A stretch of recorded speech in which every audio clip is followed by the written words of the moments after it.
Yes, my microphone is on. Good. I was like, wait a second. Is my microphone on or not? Okay. Um, Carlos, did you really just send me a super chat for not practicing for 2 weeks? I find it interesting you ended up sending it in pounds. Was that a mistake? Oh, Carlos.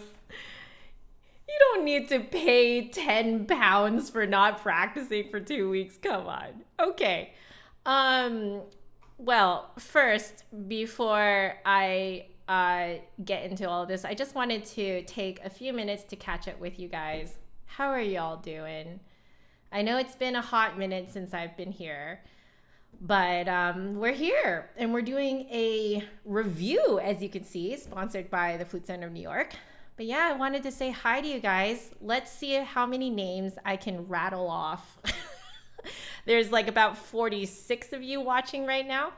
So thank you all for tuning in. So Jose is here. Jose, are you the same Jose over on Twitch? Christopher's here. Hi, Christopher. Hey, Samuel. Hey, Michael, Amy, Jade. Jade, please don't be sorry that you haven't been here in a long time because you have exams. Exams are important. Okay? Exams are important. Hey, Josh. Hey, Deja. Love from Alaska. Oh, my husband and I honeymooned in Alaska. Alaska? Did I just say Alaska? Alaska. Okay. Hey, Nino. It has been so long. Majimon Kichi, how are you doing? Andrew, hello. Welcome, welcome. Frost Conic, hello. How are you? McKenna is here. McKenna, are you over on Twitch as well, I believe? Natasha, how are you doing? Are you doing okay? Javier, my other Andrew. Hey, Irene. Hibiscus. David, what's up, what's up? Let's see. Who else is here? Steve and Josh, hello. Oh, I'm not doing piccolo review. I'm doing flute review today. I know, right? Flute review, not piccolo review. Let's see. La la la la. Jose. Wait, no. Jose is king. You're the one from Twitch. So there's another Jose in here. Ooh. Let's see. Jane, hello. Hello, hello. Isn't it late over on your side, right? Carlos, yes. Hello. Seriously, it's okay that you haven't practiced. Let's see. Javier, yep, great, great. Let's see. La la la la la. I'm just trying to see if I can rattle off more names here. I'm so sorry if I missed your name. Hey, Kane. All right, Pink Kitty, hello. Hello, Pink Kitty. Leon, what's up, what's up? Hey, Seltzer. Ah, yes, you can return to the streams now. Life has given you a time of rest. I know. It's about time, isn't it? Yeah. All right, let's see. Darcy, hello, you're here. Woot woot. There's another Carlos in here. Hello. I love it. Hey, Diana. Guinea Marie, Jen. I remember you, Jen. How are you doing? I remember you. Life is okay? How's your little family? Yeah? Oh, it's so lovely to hear from you again. Lewis is here as well. Hello, Lewis. McKenna, yes, you are from Twitch. Yeah, I recognize your name. Yeah. Hello, Stacy. Orniton, hello. Is this tea? No, I had my tea earlier. I was really craving it with lunch, so I had my tea latte with lunch. So I'm already hyped up from that. So this is just water. Do you guys like this cup? Isn't it cute? Here, I have to show you. It's Poros from League of Legends. Isn't it so cute? Oh, it's the cutest.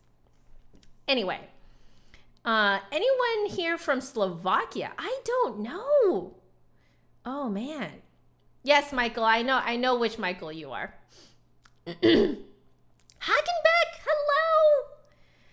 Oh, wonderful. You have a student film session tonight. Ooh, fun. Wonderful. Okay, I wanted to, Bree the Vanilla Wafer. Oh, that's such a cute username. Hello. All right, guys. We need to go over, first off, like a few, housekeeping items. The first thing was that I did catch someone asking if you have to pay to watch me on Twitch. No, you don't have to. Following is for free. Watching is for free. The whole subscription thing, if you want to subscribe to me, that would be money, but that's essentially like a monthly tip. You know, it's a tip for me for 1 month, right? So you get extra perks like you can use subscriber only emotes in the chat, stuff like that. So it's really only if you want to support me monetarily in a way that's more interactive for you guys. It's kind of like doing super chats here on YouTube. So that's how the subscriptions work over on Twitch. But please come on over, guys. It's free to watch. You guys can watch all of my practice sessions for free. Like, they're actually, if you go to my Twitch right now, like all my practice sessions are all on there. Like, I've made them all into gigantic highlights.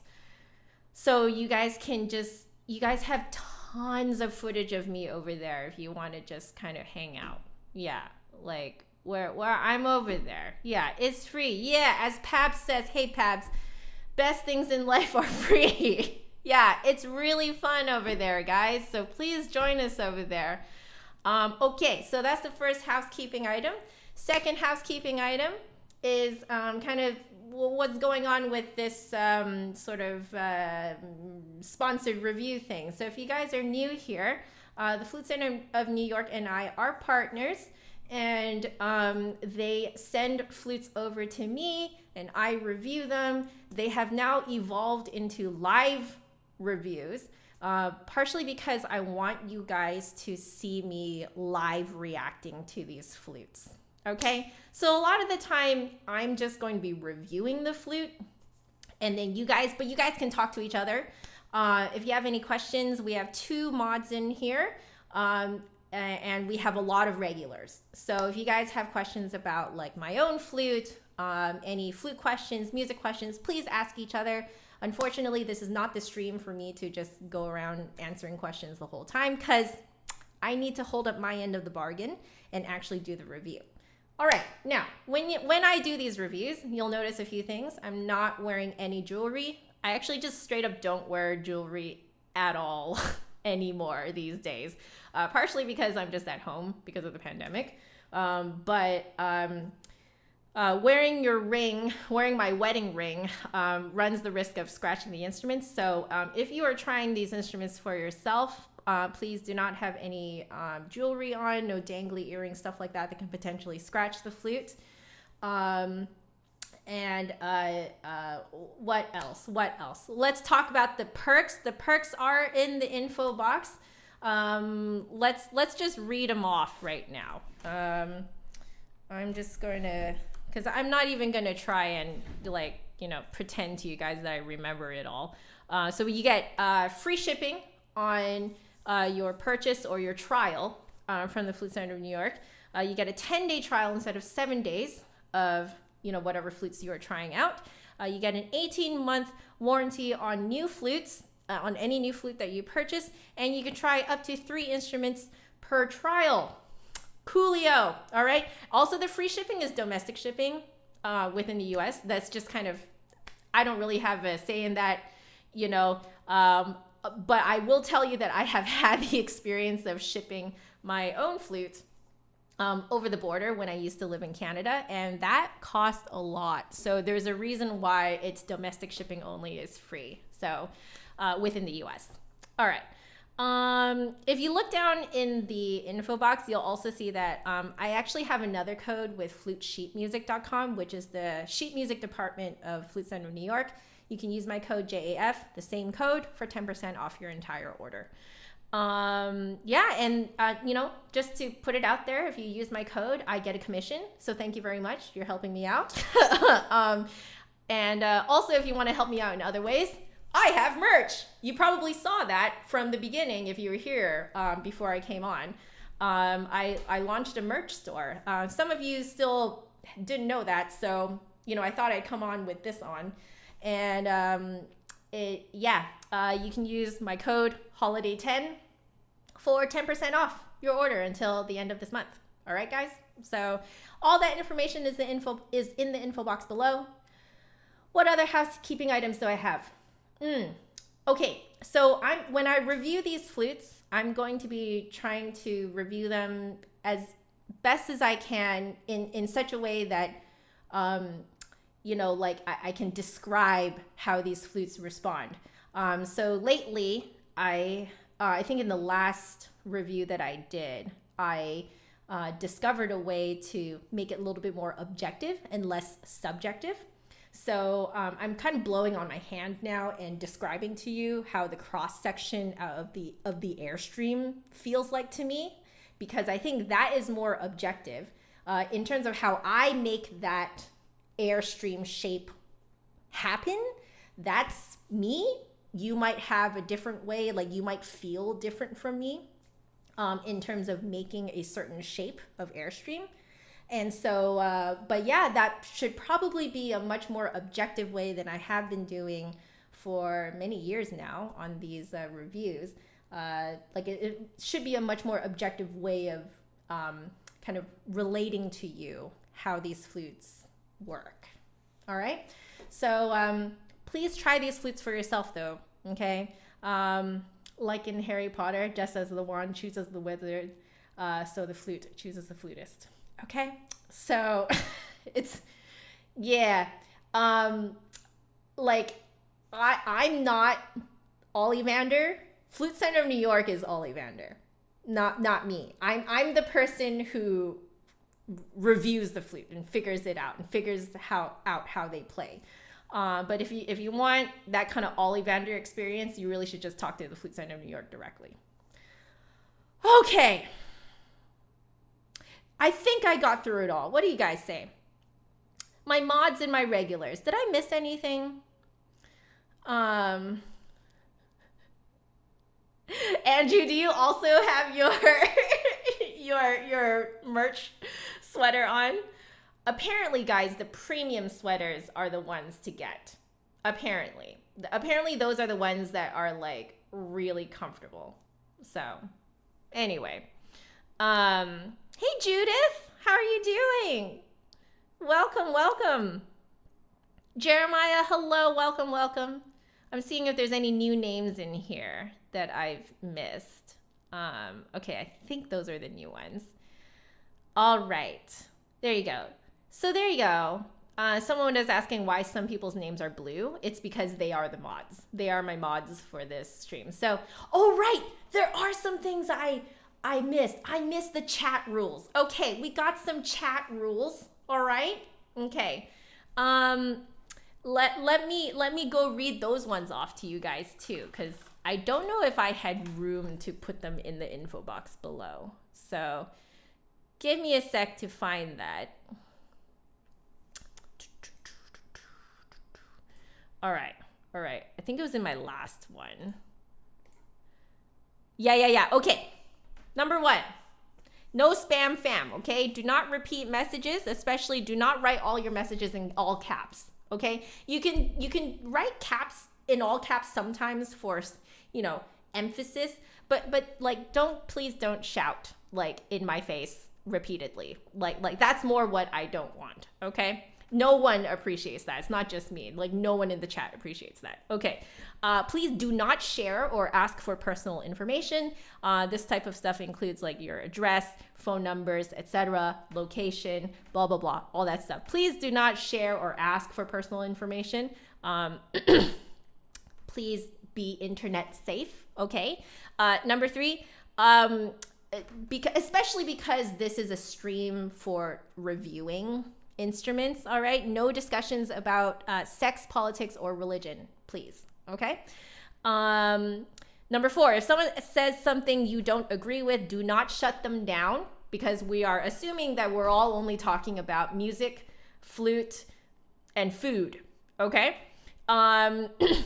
So instead, ask why and be open to having a good two-way conversation, all right, guys? And number 5, I had to implement this last month. Do not flirt with me, please.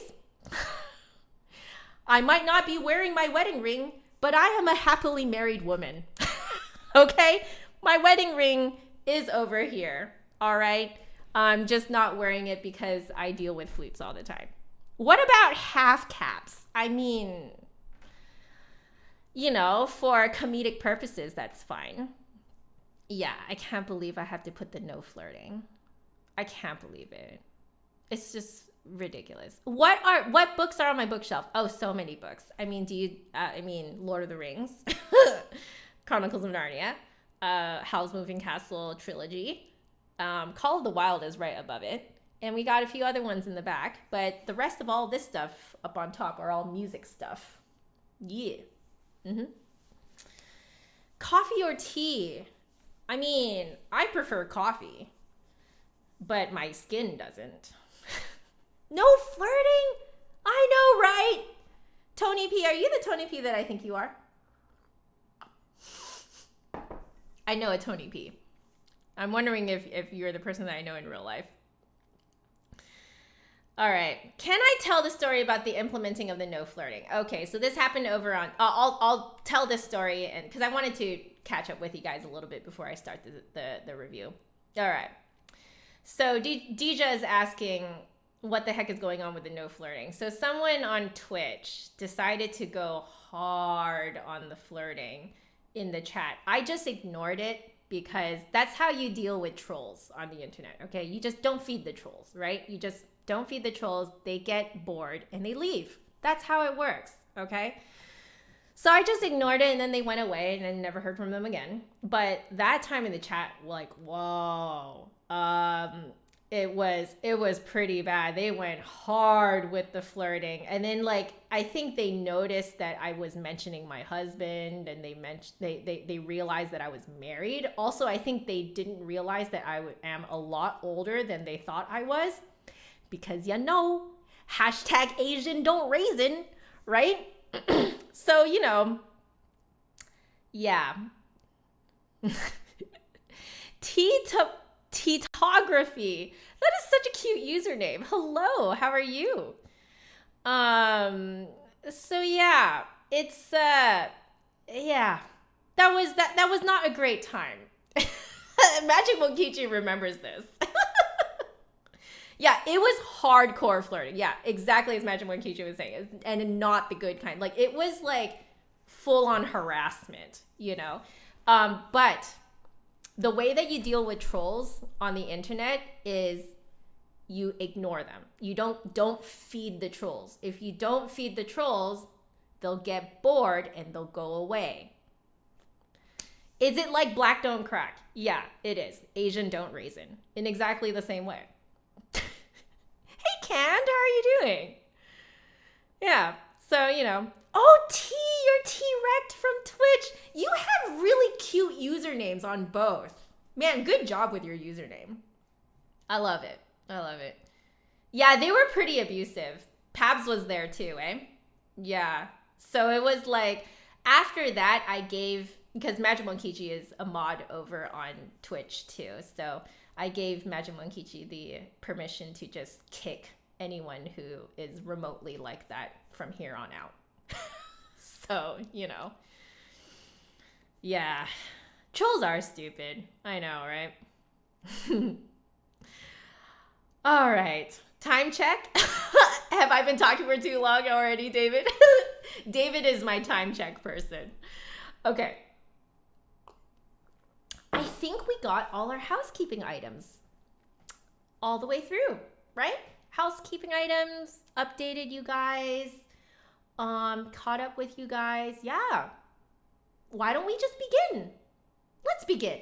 Okay. So I am sitting down right now. This is a little bit new for these review streams. Usually I'm standing up, but I figured that, you know, the beginning of my reviews, I'm just showing you guys stuff. So like, why do I have to stand, right?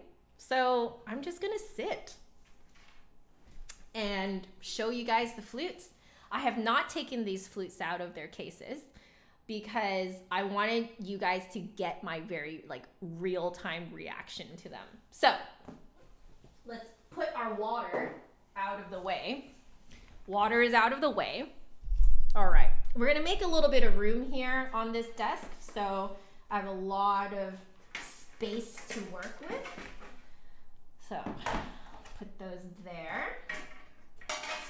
Put that there. You guys like my desktop Manhasset stand? If you guys want to know how this happened, you should head on over to Twitch. All right, so that's there, that's there. Cool. All right, so let's get them out. Here we go. Dun dun dun dun. Here they are. Okay, so let's get what should we do first? I think what we should do is get the flutes out, see which one is which, and then we'll figure out how we're going to review this. Okay? So we got this, and it looks like they, it's in a Miyazawa box, but it Burkart Resona piccolos, not piccolos, what am I saying? Head joints. So there's, I think 1 or 2 head joints in here. I'm guessing there's only 1 in here, but we'll see. Okay, and I believe that is it. Excellent. So I'm being completely real with you guys. I have not opened these up. I've not opened these up at all. I've never seen them before.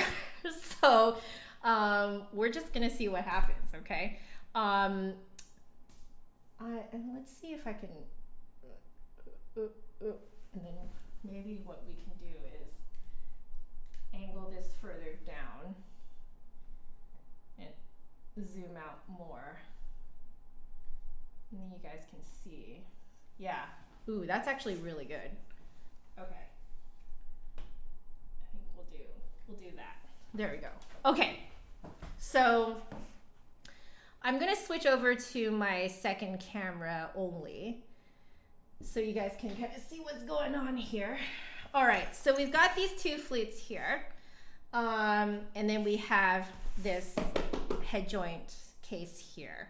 Okay, let's see what's in the head joint case. I'm guessing it's, so there is a head joint that is sterling silver tube and lip plate with a 14 karat gold riser. I'm gonna guess that that's what this one is, but we'll see. Oh, it's pink!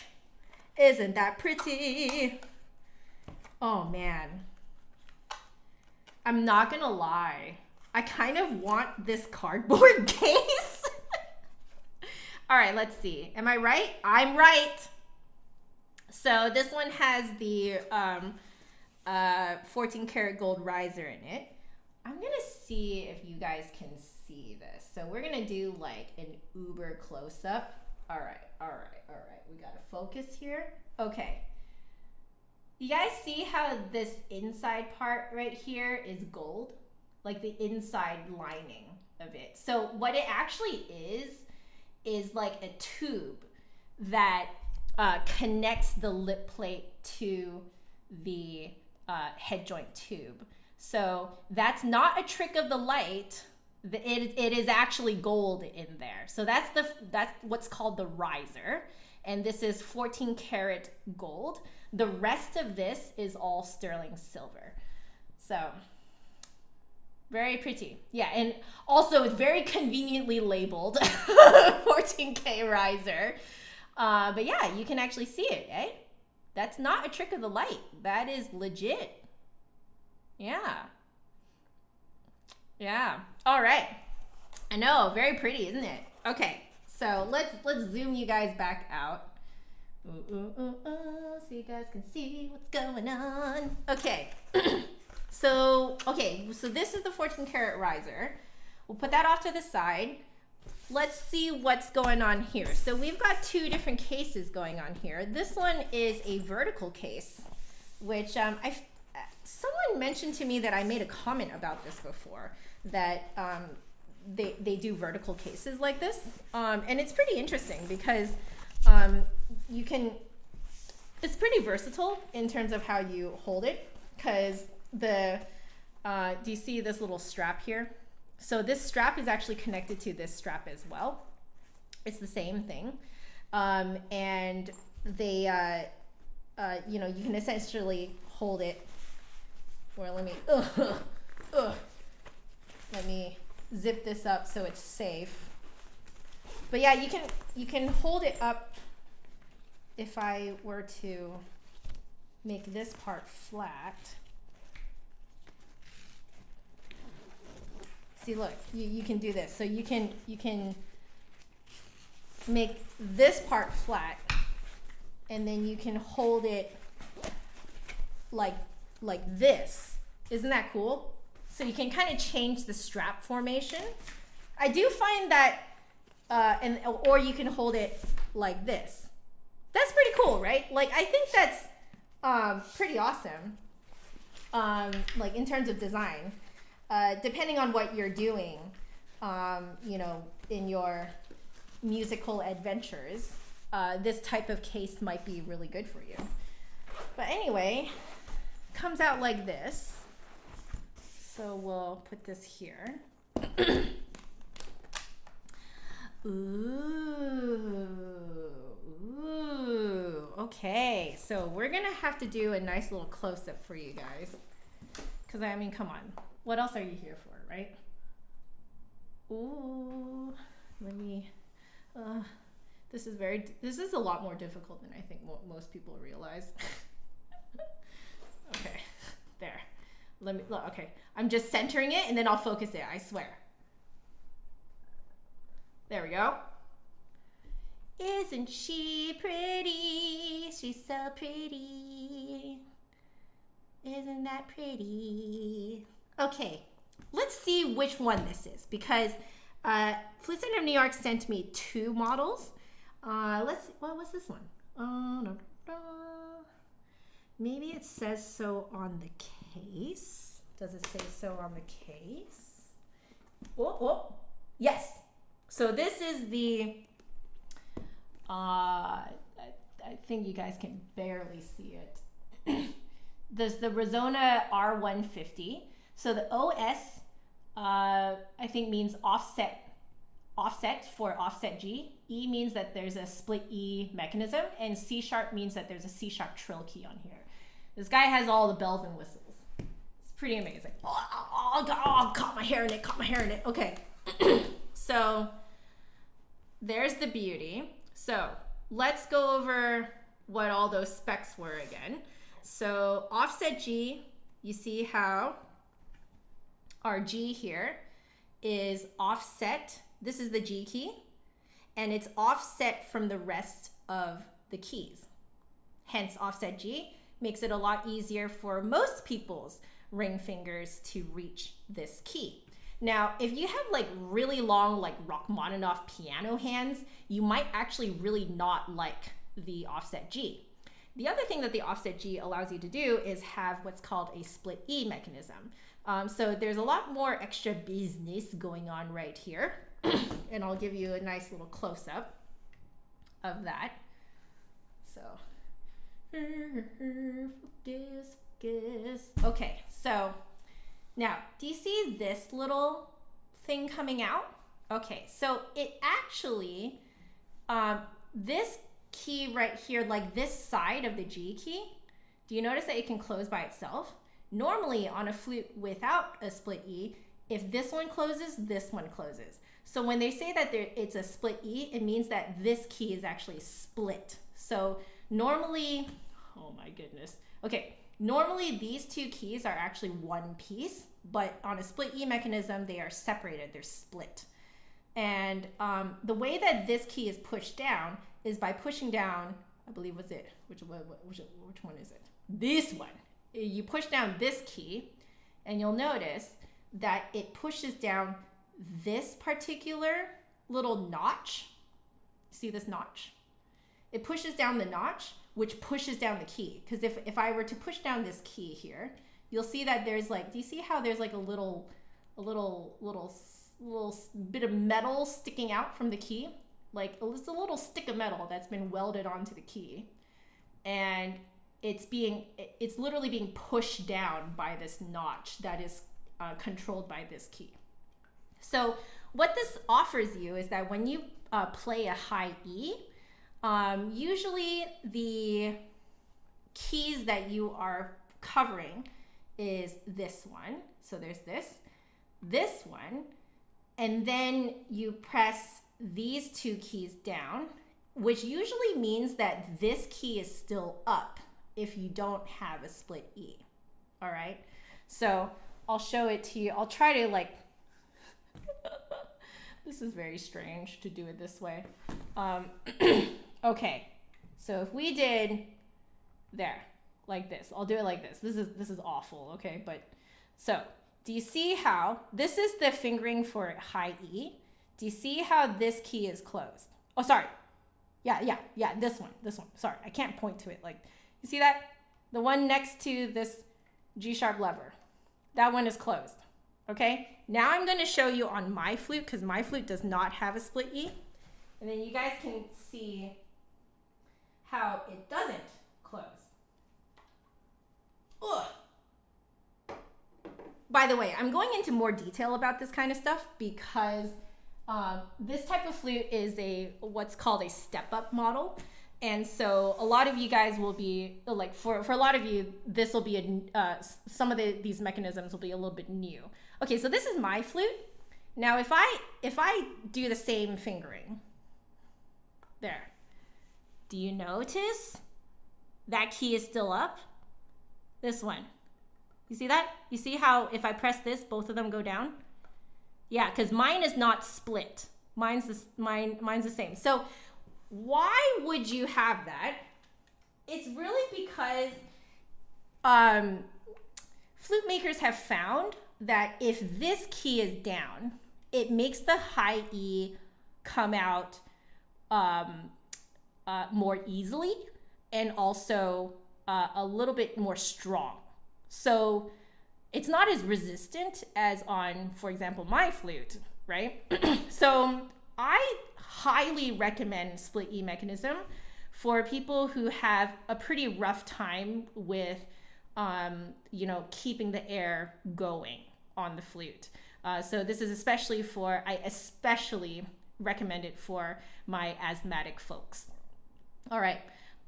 If you are not asthmatic, I have found that you can't really tell like if you're trained really well to play, high notes with a lot of resistance, if you're trained very well to play those notes, then you can't really tell the difference. So I'm the type of person, I'm not asthmatic, so I can't really tell. But if you are asthmatic, I think you will be able to tell. Okay, so that's the split E. Now let's talk about the C sharp trill. So if you look here, a lot of flutes don't have two of these nubbies, all right? Let me show you one that doesn't have a nubby, just so you guys doesn't have two nubbies, that is. We're gonna grab my Mateki. All right. Oh, Judith, you appreciate the high level of detail? I'm glad. Okay, so let me just read. There we go. Okay, so now you notice this guy only has one nubby. See that? Okay, this is actually called a B flat lever. It's one of the 3 ways that you can play a B flat. I know. Why? It's because you got to cheat sometimes, okay? So that's why there's like 3 different ways to play B flat. On other instruments, there's like 5 different ways to play a single note. All right, this might sound crazy to some of y'all, but on other woodwind instruments, it's even crazier. All right, okay, so we've only got this. Now, what's the purpose of having that extra nubby? Okay, so on a flute that's like this, where you only have the one nubby, the one B flat lever, if per se you were to play B to C sharp.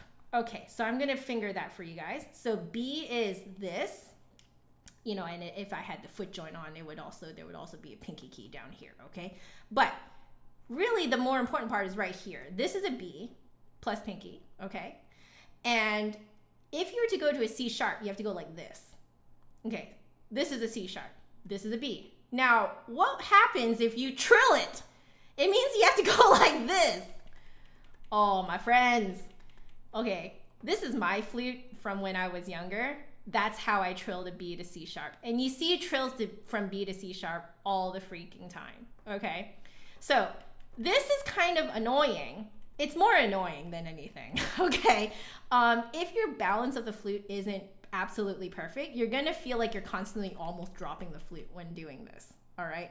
So now, there's a few other like very high trills that are also horrible to get. So we'll show you one that I can think of off the top of my head. High G to A.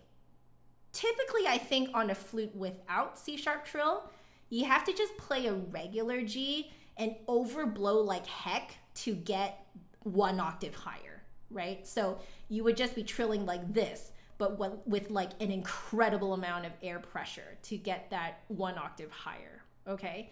Now, on a flute with the C sharp trill, you can cheat it. So I'm gonna show you that with the Resona 150 here. All right, back to this guy. Okay, so now we've got this second nubby, okay? So the second nubby is actually further up the flute. So if you were holding the flute, it's to your left, okay? So this extra nubby here, now we're going to keep wiggling it so you guys can see where it's connected. Okay, do you see that? So there is an extra key to your left of the thumb key. Okay, so this key is not here on my other one. I'll show you.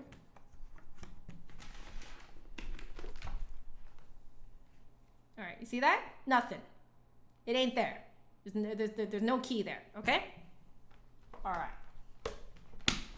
So here, there's an extra key. Okay, now it's like, why is this so important that it's just such a gigantic key? You see how these ones are really tiny? And this one up here is also really tiny. Okay, so what happens is that when you play a C sharp, you're playing it with just like no fingers here, you got no fingers here, and you have your pinky down, right? But it's really, that's it, that's all the C sharp is. That means that the air is venting out of this one. See that? It's venting out of this key, this tiny little key. And it actually kind of like, from what I have read, it causes the sound of the C sharp to be kind of off. Like it's not like a really full sound. It's really off, it's really hard to tune. It's just very unstable, okay? So, and it's partially because the tone hole that it's venting out of is so small, right? So one way to play a C sharp really, really in tune is to actually finger a C, but hold down the C sharp trill, and you see how it vents this one? Okay, so it vents this hole here, which means that you are now playing a C sharp with a full tone hole venting open. That creates a much more stable sound and much more in tune. It's actually fantastic. So if you're holding a really long C sharp, You should actually just hold this particular fingering to get it to sound really in tune. Okay, so yes, basically what I'm telling you is that this one key is really just an add-on on top for this. Like there's no other key that I think that it's really connected to. It's just this one piece. So people have found in recent years that it's just so useful that it's now, as you can see, becoming standard. So now it's, at first you could only really custom order it, which is why I have it on my flute, which I ordered like 12 years ago. This one is like on a step-up model flute. I believe this is a silver-plated flute. And like really like 15 years ago, 20 years ago, you would have never seen this on a step-up flute. You would have never seen a C-sharp trill on a silver-plated flute. But it's so useful, okay? So now when you trill between B and C sharp, you can also just hold your B, these two, right? And then you just wiggle, wiggle, wiggle.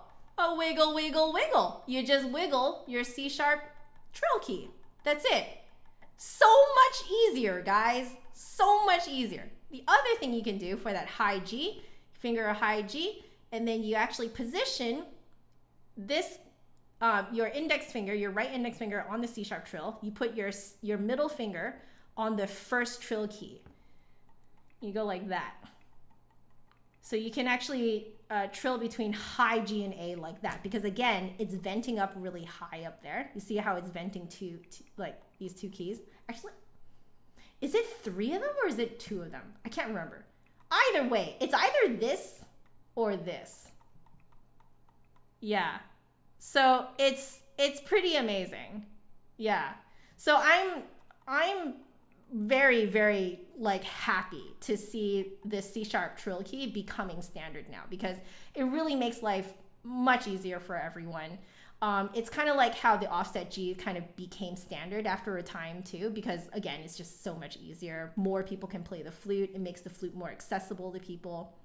So anyway, those are kind of your main sort of mechanism highlights for actually both this flute and the other one. I think both of these flutes have the offset G, the split E mechanism, and the C sharp trill. Yeah, it's pretty great. It's pretty great. All right.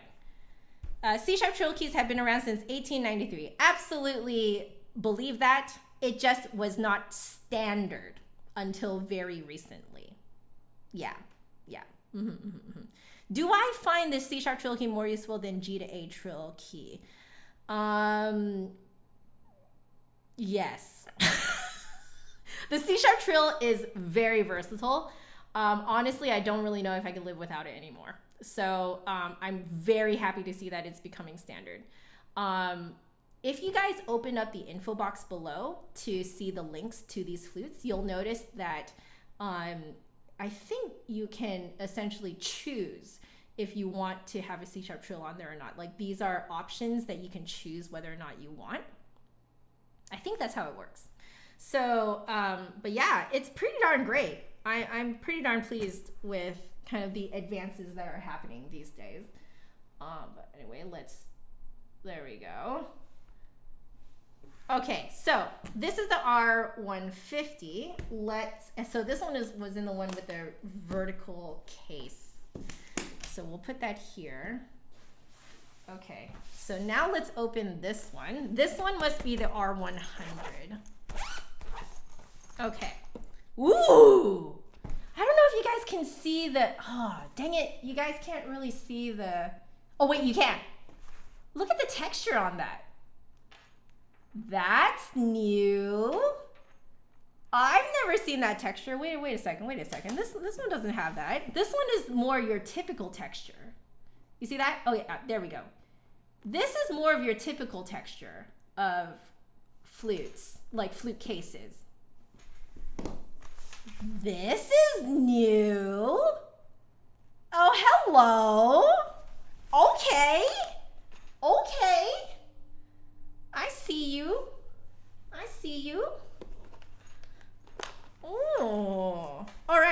So this one's the R100.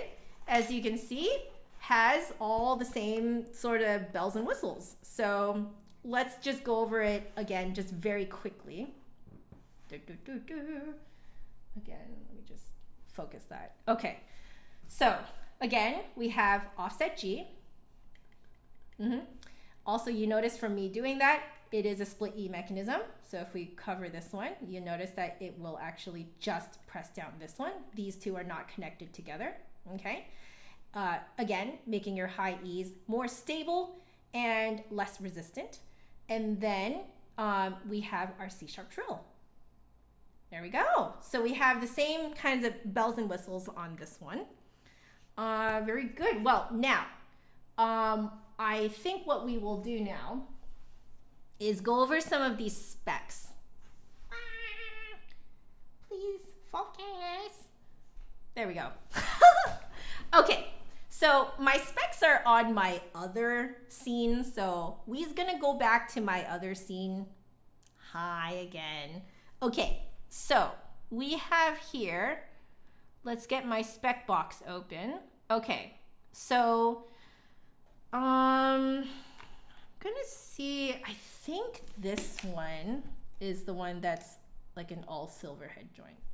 Yeah, that's really heavy. So let's see what the invoice says. So I think the R150, yeah, has the silver head joint. Yeah, okay, very good. So let's start basically in order of upgrades. How does that sound? Okay, so we're gonna start with the R100. This is it. There's a little bit of a space above because I will be showing you guys the specs of the head joint as well, of like, you know, the other head joints. So let's start with the R100, which is this guy right here. So let's put this guy away so he's nice and safe. So he's on the other side here. Okay, so this is what we're working with here. Let's talk about these specs.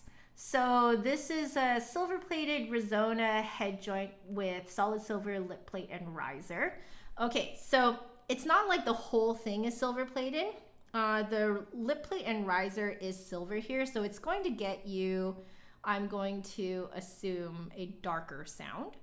So it's going to be a darker sound and less harsh, a little bit warmer than just full-on everything silver-plated. All right.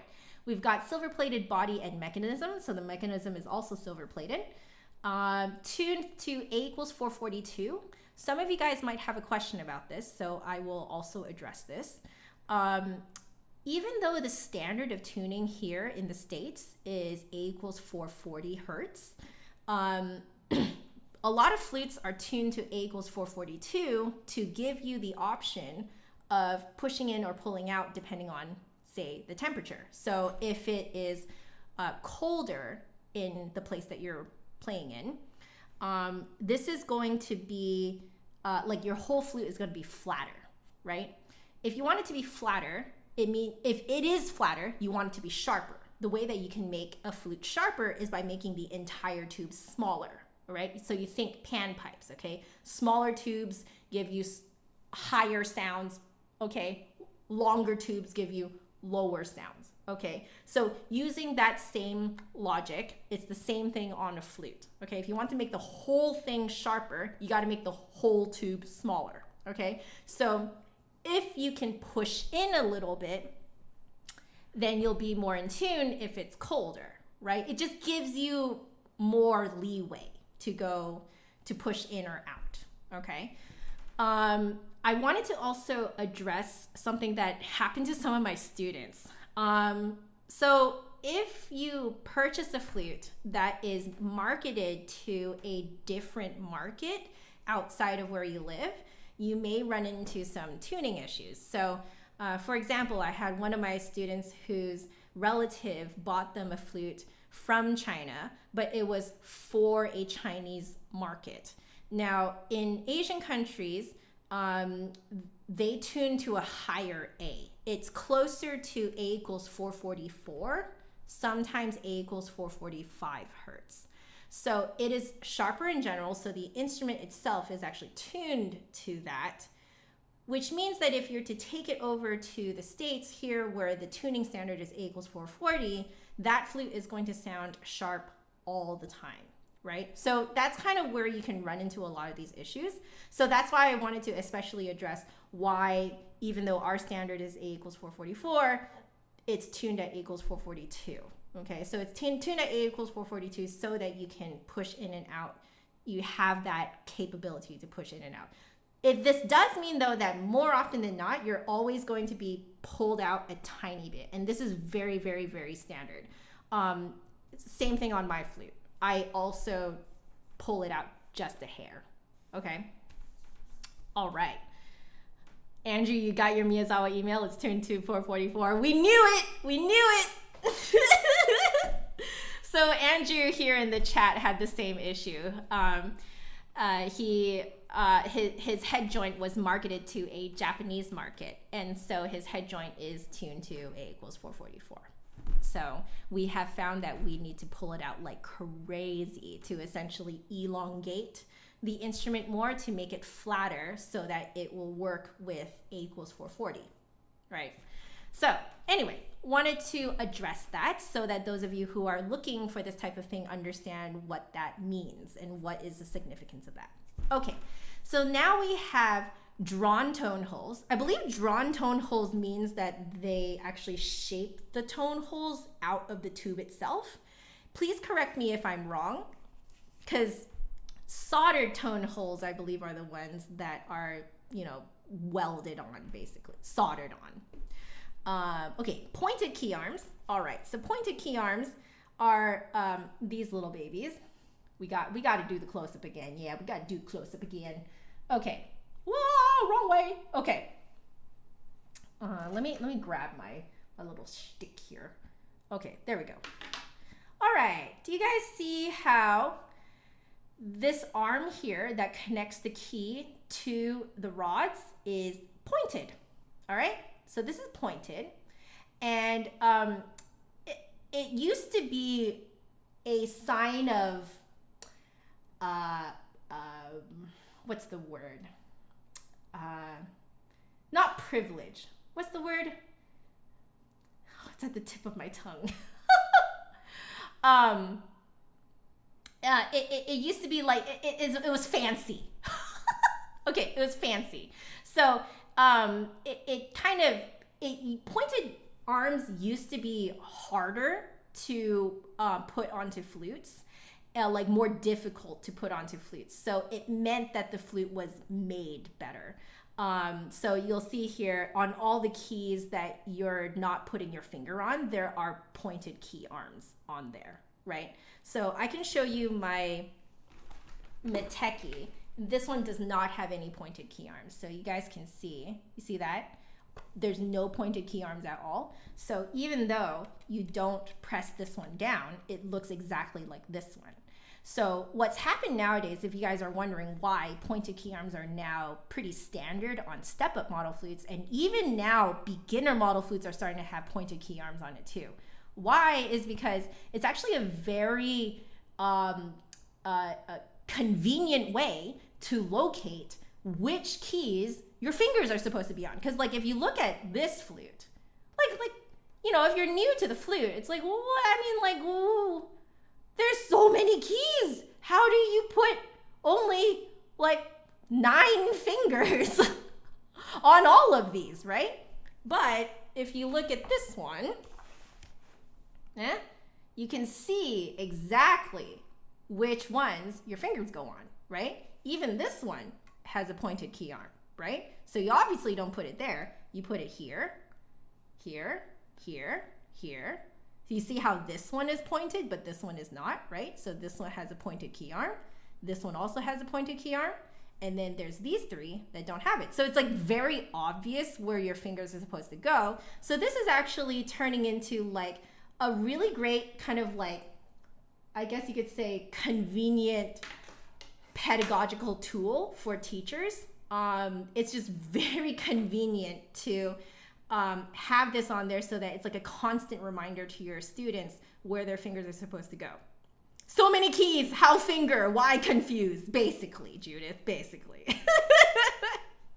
Yeah. Hello, David, welcome to the stream. David Melgoza. Yeah, there you go. So like, it's pretty cool, right? Like, I find it very interesting that this has kind of become a like pedagogical tool.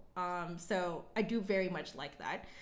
You'll see that there are also pointed key arms on the foot joint, right? Because obviously you don't put your fingers there, right? You put your fingers here, which if you guys are wondering, because I know some of you guys in here don't actually play the flute. Okay, if I flip it this way, you'll see that there's no actual keys under here. All of these keys are actually extensions of these ones and this one, okay? So like, for example, I'll press this one down, you'll see that it opens this one. See that? If I press this one down, it presses that one down. If I press one higher, then it presses two of them down. And if I press one higher than that, it presses, you have to press this one and both at the same time. Okay. Now you're probably wondering, why is this one independent? It's because sometimes you want to play a higher note, but kind of like basically have the flute stop venting like from here, right? And it essentially makes the flute feel like it's actually ending over here. So what you can do is, for example, if you're playing a really high C, you can actually reach your pinky over and press this one down, and it will sort of basically turn your flute into the equivalent of a C foot joint. Like it'll make the two, because you're venting out of this key now, it'll essentially make the whole flute shorter.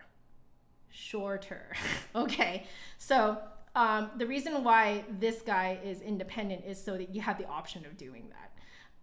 And so you can reach over your finger, and this little nubby here is called a gizmo, and it's connected. It's literally connected to that B key. It's all like one piece here.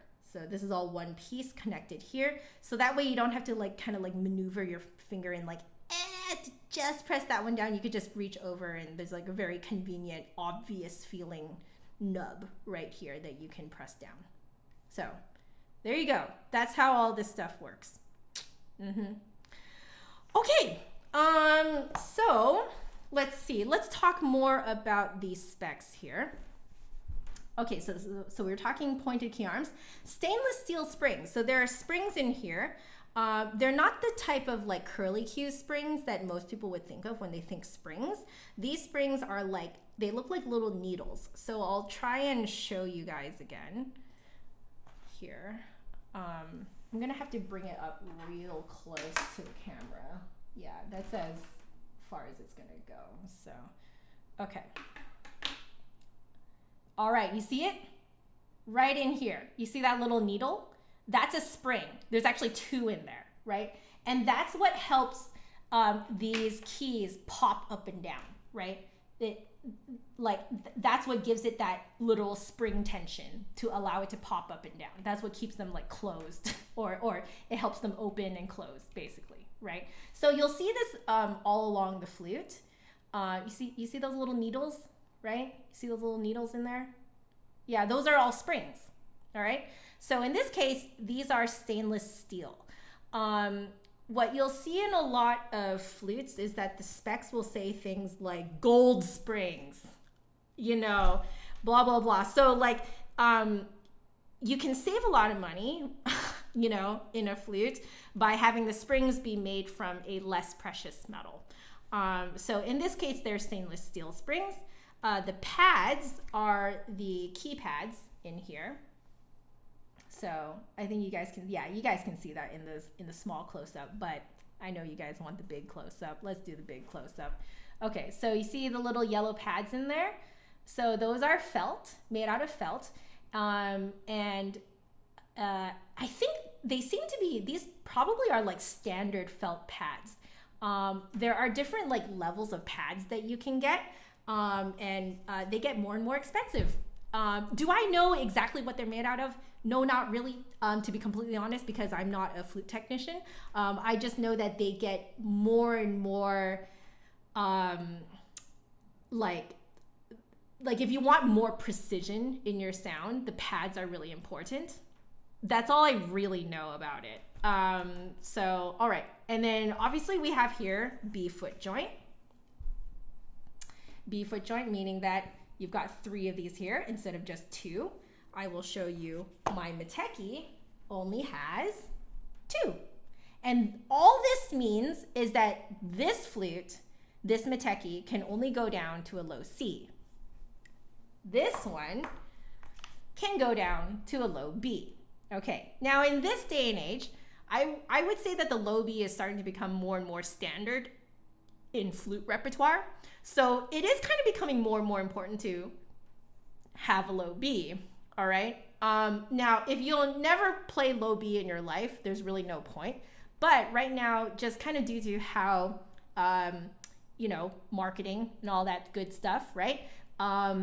You kind of get the B foot joint along with a flute, a step-up flute like this. It just kind of comes with a step-up flute these days. It's very, very standard. It's kind of like B foot joint is literally just becoming standard. It also used to be a sign that you were real fancy. That's not the case anymore. it just is standard now. So, all right. So we talked about the offset G. We talked about split E. And we talked about the C sharp trill. So we are good with these specs. We need to start playing, guys. All right. Why don't they make the B foot standard? I mean, like right now, it is kind of standard now. It is standard now. It's just not really standard on a beginner model flute. And really that's more to do with the weight of the flute. Like look how much more material there is on a B foot joint. Excuse me. I need to focus this. Okay, there we go. So look at how much more metal there is. You see that? Like that's actually insane how much more metal there is. So there is a concern about the weight of the flute for beginners because a lot of beginners are kids, right? So if you're like a really little kid and you're playing this gigantic flute that's just like lopsided heavy on this side, you're just gonna be like, playing like that, right? So it's the weight of the flute that is most of the concern for teachers at the very least. I'm a teacher, so that's where my concern would be, is the weight of the flute for younger players. For people who like may have some physical limitations that make it hard to, you know, hold up a very heavy flute, those people will also really appreciate a C foot joint too. So there you go, guys. That's kind of what's going on there with the B foot joint. Yeah, good questions, you guys. Good questions. Okay, but we got to do some playing, all right? We're gonna have to stand up. So let's stand up. Oops, press the wrong button. My microphone might cut out for a second because we've got some interference problems with my speakers sometimes. All right, so I'm gonna push this out of the way so I don't blow your brains out, okay? Here we go. So we're gonna put this baby together. Oh, I just noticed something, guys. You guys should see how thick these trill keys are. I just noticed it right now. Look how thick these babies are. This is like thick with 5 C's. Those are some thick trill keys. I need to show you how like this is more standard, I would say. This is my Meteki. Look at that. Like they're much thinner. These are much thinner.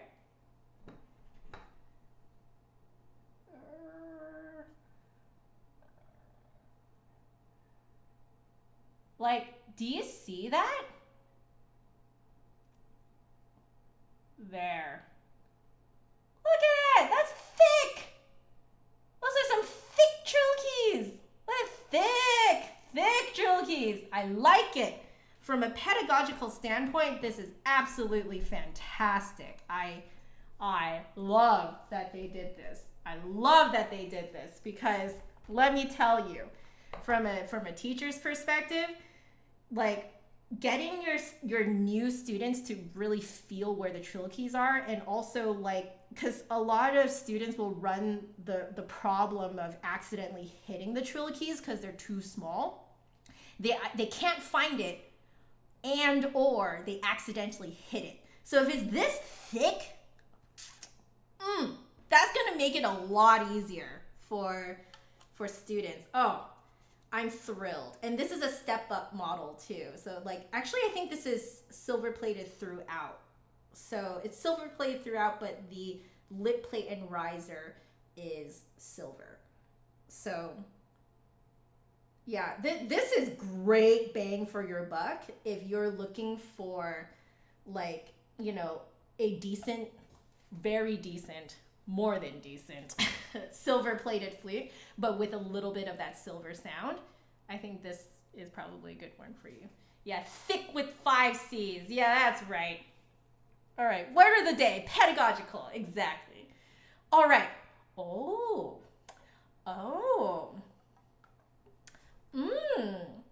Okay, I'm immediately feeling this is very typical resistance in the keys.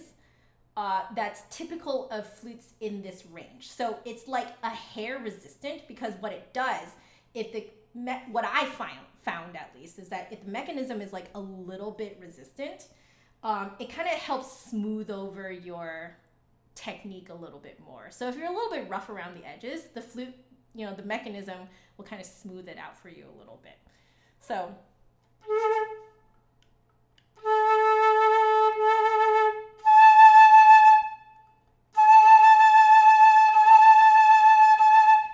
first impression is this is a lot more forward playing than I am used to.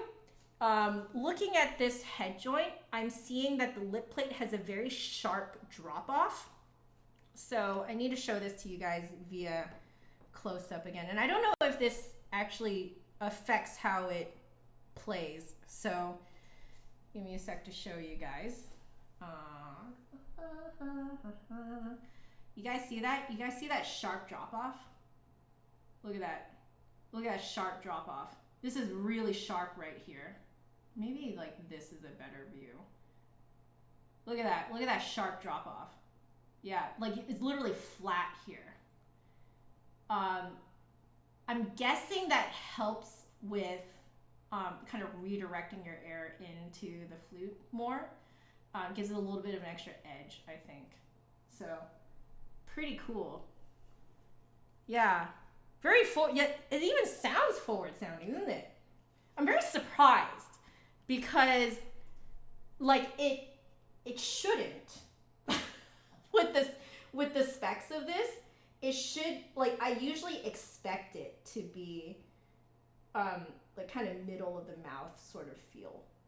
Oh, that's very interesting. Okay, we're gonna do some harmonics and then I'm gonna figure out how it feels in my mouth.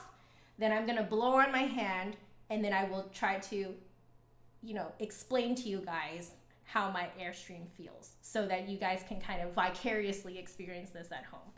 So.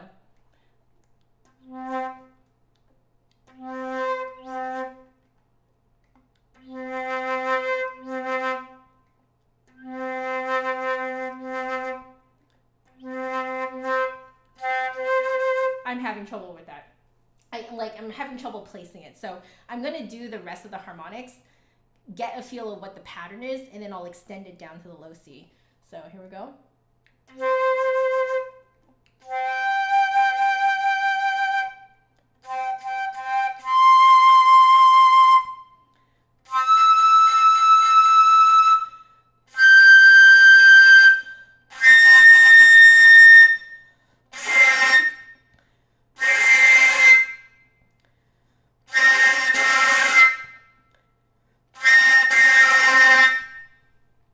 So I hear it peeking out.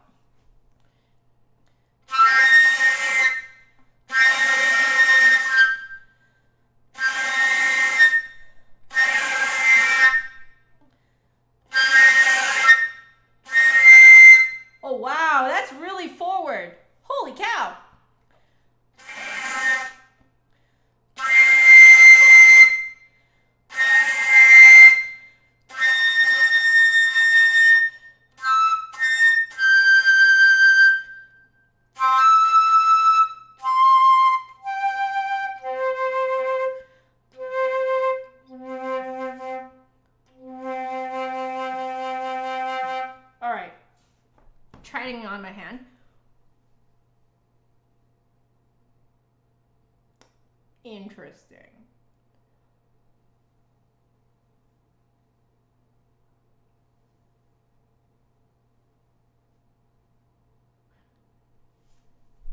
Give me a moment, guys. I'm figuring this out.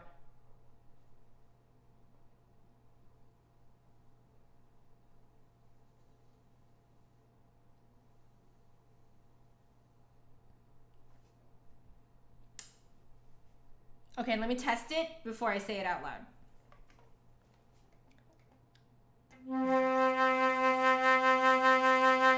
Yeah, you guys hear that?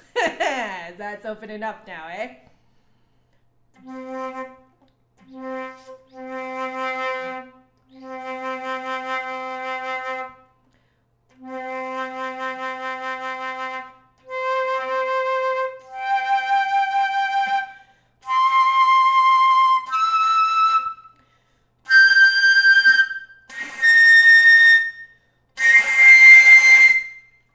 All right, I'm ready to explain it to you guys.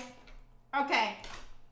Now, if you hold up your hand to your face like this, all right? So my hand is like about, I don't know, 6 inches away from my face, all right?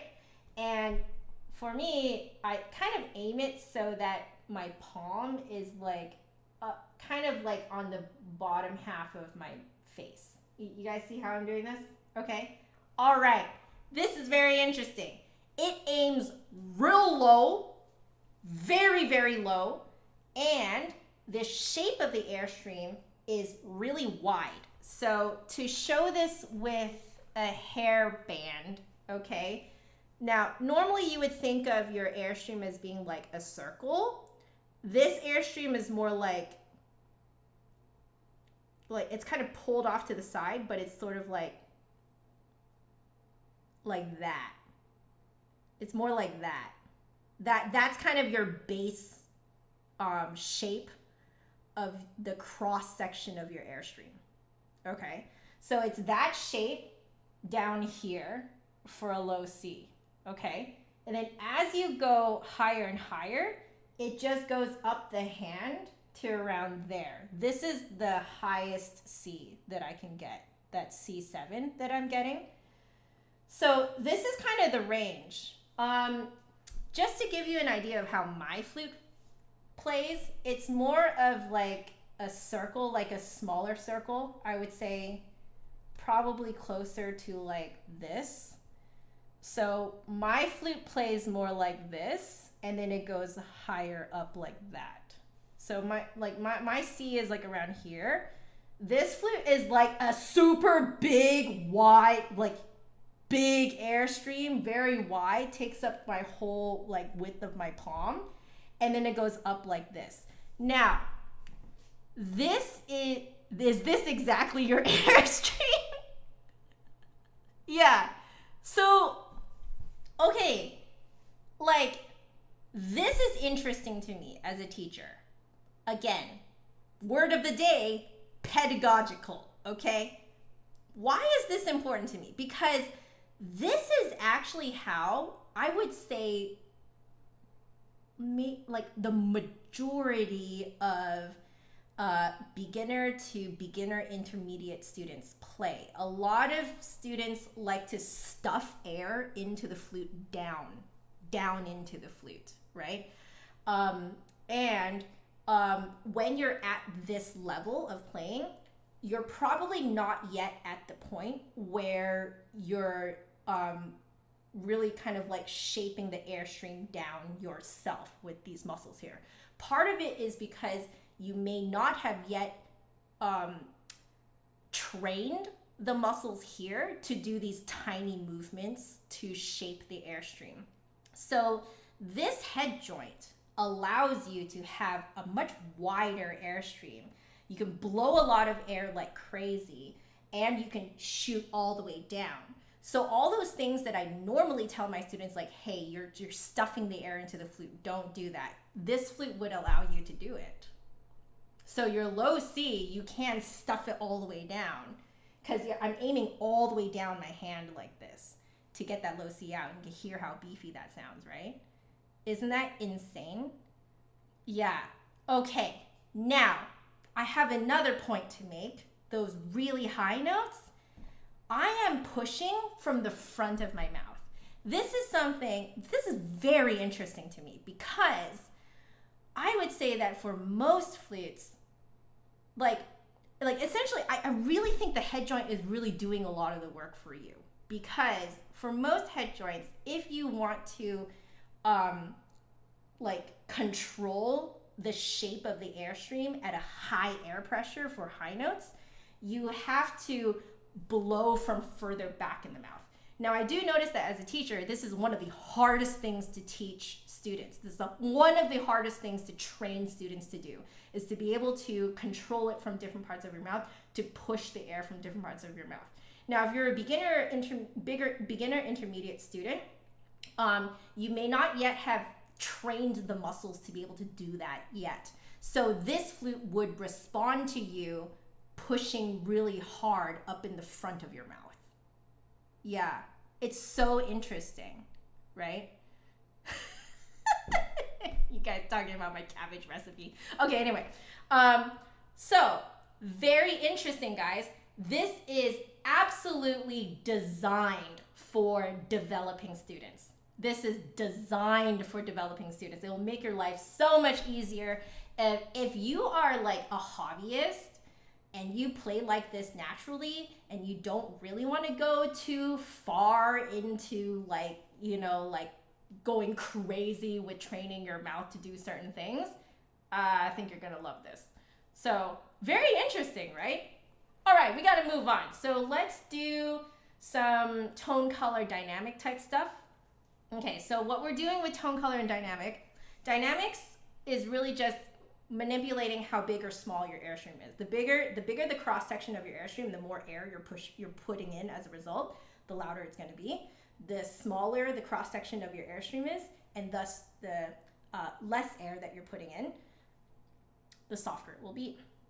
The tone color aspect of it is changing kind of the shape of the airstream. So if you want a really thick sound, you're going to want to take your base shape of your airstream, and then you're going to want to squash it down and flat and wide, okay? To get the hollow sound, what you do is you take your base shape and then you push it this way. So what I'm going to guess, and this is very interesting to me, is that if I get the hollow sound, I'm actually going to get something closer to the shape of my airstream on my flute. So it's going to be like my normal way of playing, but it's going to come out hollow. That's what I'm suspecting. Okay, so essentially right now what we're doing is now we're manipulating the airstream, the cross section of the airstream, and we're seeing what happens. All right, so let's do some real loud.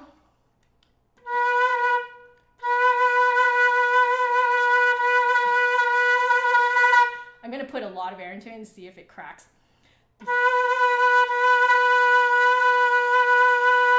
Okay, this thing can take a lot. Whoa, you notice it's not cracking? It's just refusing to crack.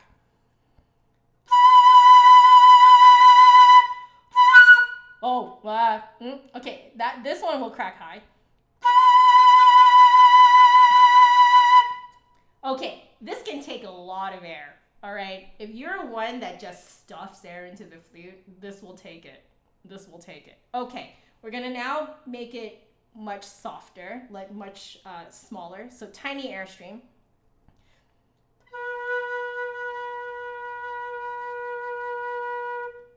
It's still pretty loud.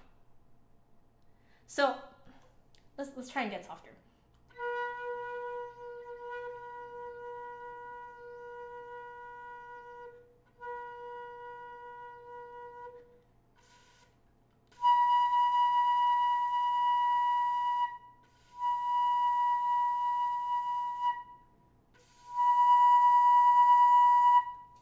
Lewis, you just tried playing further back in your mouth and like everything sounded so much better. Like, what is this flute witchcraft? I don't know either, man. I'm going to be completely honest with you. I found out about all of this front of the mouth, back of the mouth stuff, manipulation and stuff like that, just from trying these flutes from the Flute Center of New York. So I also think it's witchcraft.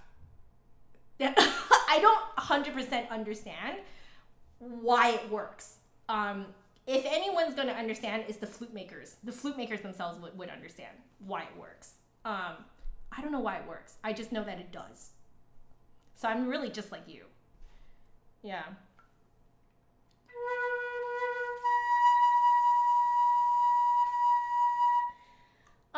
Okay, you can get soft, but not crazy soft. And I do think it's because of like, it's that base shape of your Airstream, right? Like you still need it to be pretty wide. So, you know, this isn't going to be a problem for beginner to beginner intermediate students, because you're really not going to be playing a lot of really soft things at that level. But you know, you'll know that you'll want to upgrade if you want to go really soft and you feel like this wouldn't be able to do it for you. So this will be very interesting to see if the upgrades to the head joints as we upgrade through today, if that will yield that kind of like larger kind of palette of dynamics and tone color. So that's interesting. Now let's fiddle around with tone color. So now we're going to go for like a really rich tone. So we're going to take our Airstream, okay? And then we're going to go like that. All right, here we go.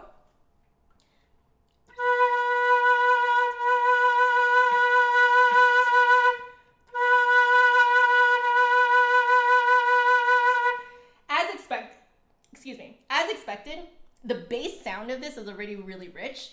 So you can't really go that much richer.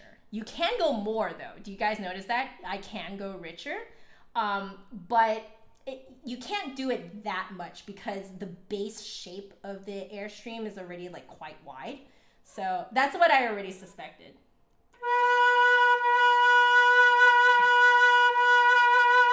So again, you'll know you want to upgrade if you want to go even richer and this is not giving it to you, right?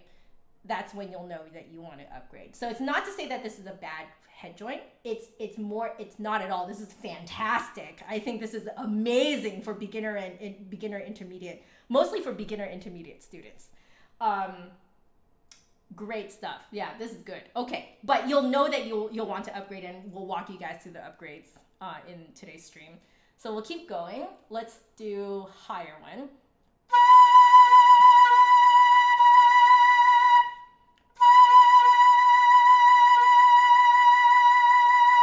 Yeah, you notice that? Like I can't get that much richer because the base shape of it is already super rich. All right, so now let's do like hollow. I knew it. I'm actually playing closer to how I play on my flute. That more kind of circular, the circular Airstream shape.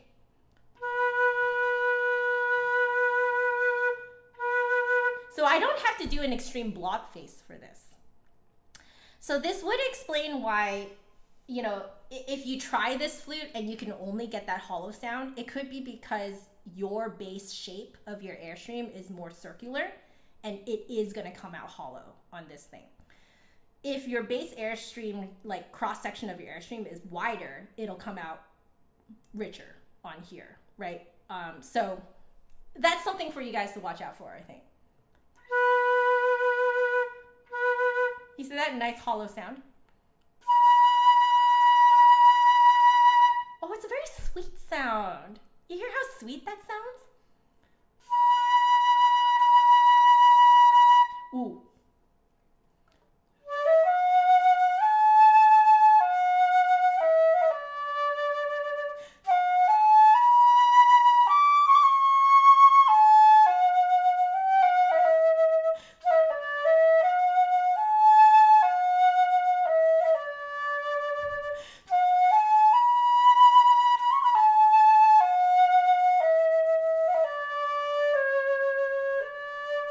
Oh, that sounds good with that theme.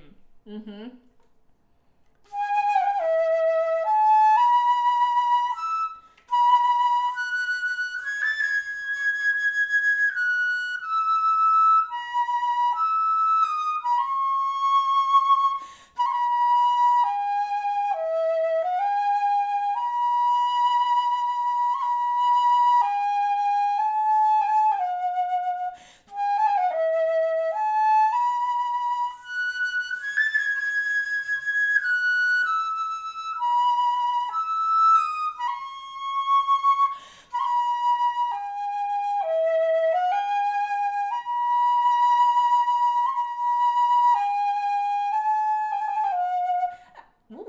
done the C sharp trill.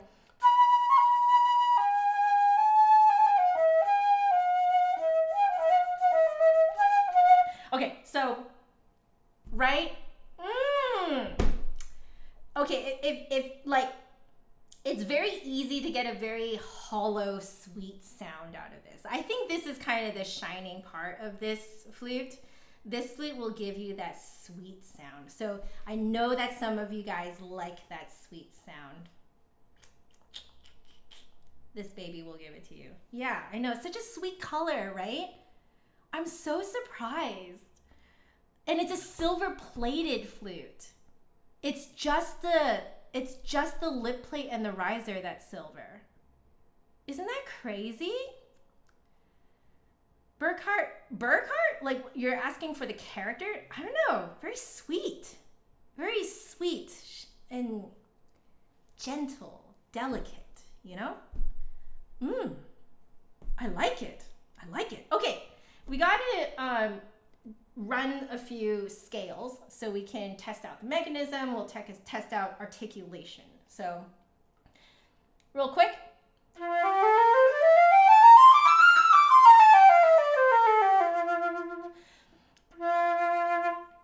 It's exactly what I said before.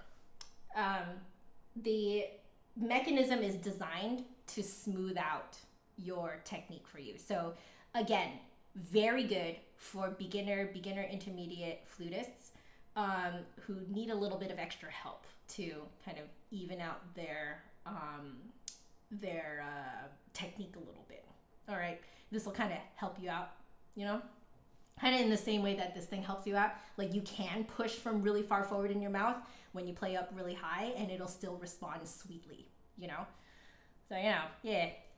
Okay, so let's try out these thick trill keys. Very bouncy. I like it.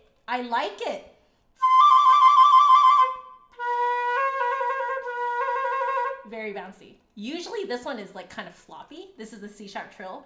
Usually it's kind of floppy and it's not. A little bit of resistance. Very good for beginner and intermediate flutists. Slightly less bouncy on the B flat lever, but has that same resistance. Very, very good for helping you control it a little better. Okay, let's try the gizmo. Definitely helps with the tuning. Definitely helps. You hear that? Okay. And also very thick. It feels very thick to me. Very high and very thick. So again, for beginner and intermediate players, very easy for you to find it and not accidentally hit it. All right?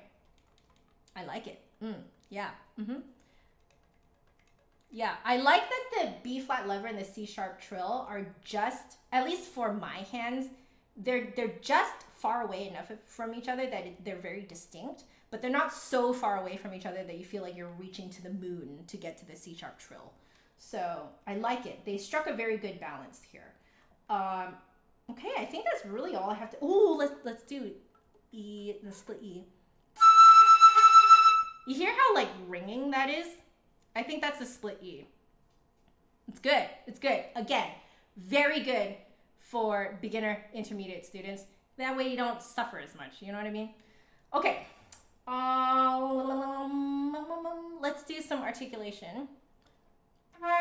Okay, so it's very forward. I'm going to guess. Let's try it on the hand first. I'm going to guess. Like between my teeth, probably.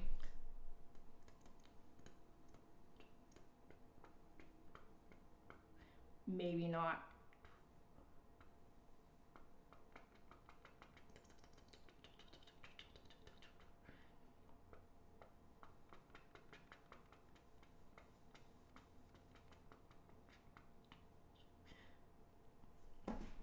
Ooh, this is very interesting.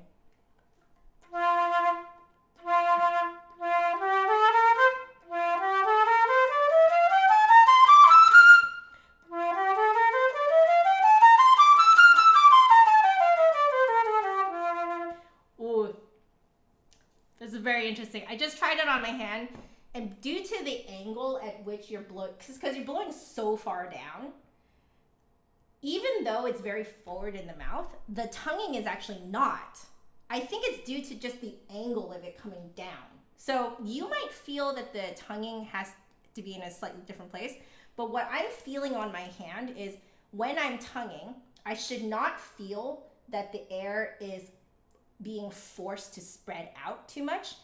And I should also not feel a weird kind of like too long of a gap between the tongue and the air hitting it. It should be pretty much instantaneous. What you should really feel on your hand is like the equivalent of blowing a consistent airstream on your hand, but there's just tiny gaps.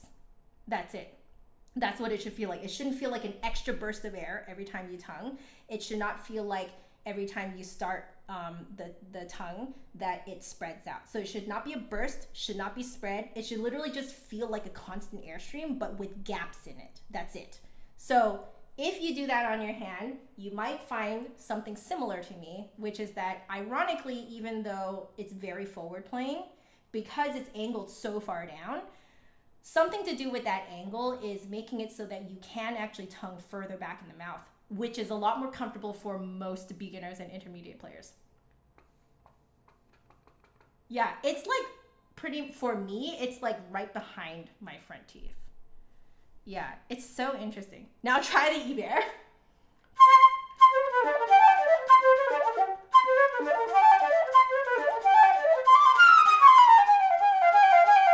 Yeah, it's evening out the technique for me. Okay, anyway, I wanted to throw that out there for you guys. Okay, so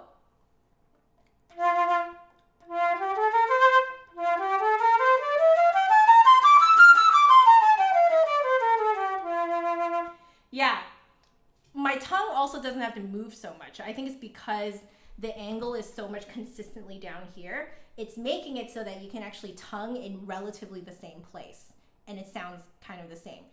Very good for beginners and intermediates, because the idea of having to move your tongue around forward and back, again, it's a very difficult thing to teach. It works, but it's a very, very difficult thing to teach. You would not have that kind of, you know, intense suffering on this one. Whoa.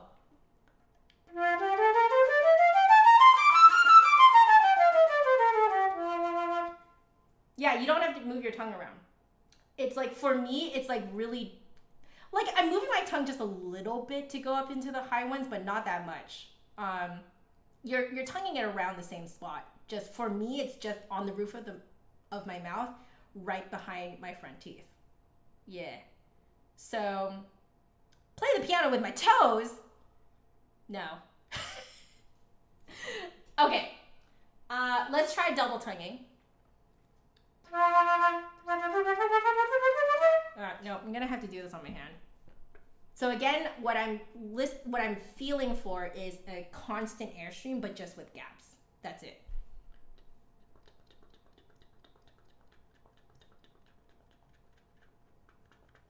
Okay, double tonguing is gonna feel really forward.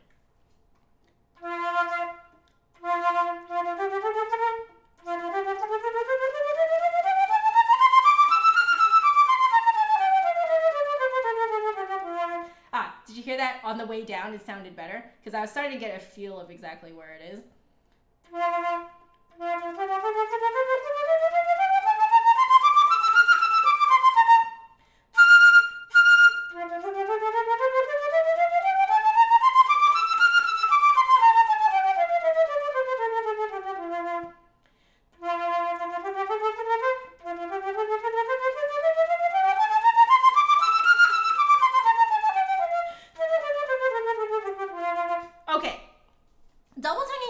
On this one, it's the same idea where it's kind of sitting in the same place no matter where you go, high or low, but the K part of your double tongue has to be really far forward, so it's also against the roof of the mouth. So your tongue is actually more doing, so if this is the roof of your mouth, your tongue is going like this,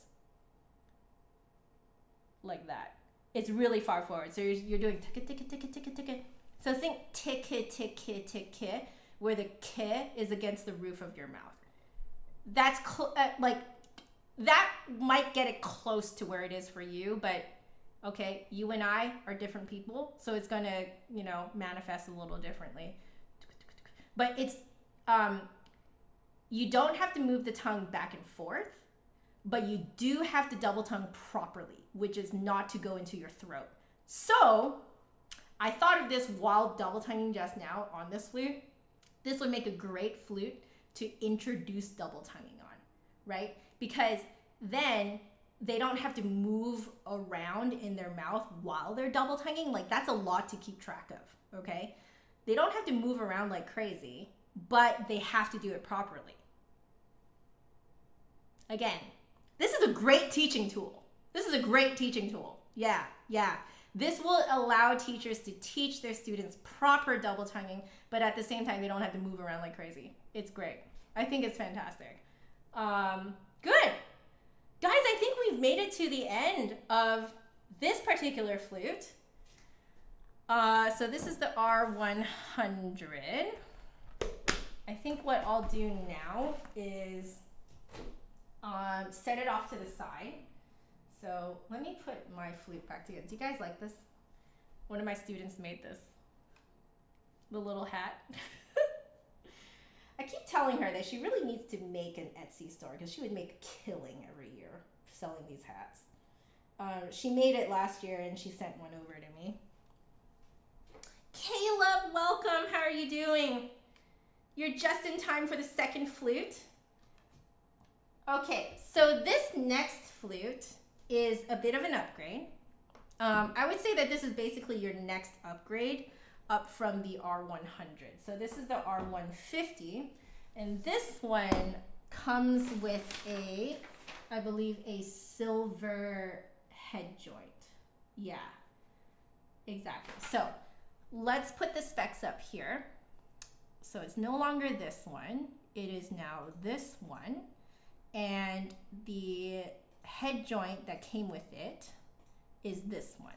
Okay, so this is the Burkart Resona R150 flute. If you look at the specs with me, you'll see that it's just like a little bit upgraded from the 100. So let's go over that real quick. So we have now a sterling silver Resona head joint. So now the entire head joint is silver. All right, so if you take a look at this, you'll notice that it is a wee bit darker. Let's go here. Perfect.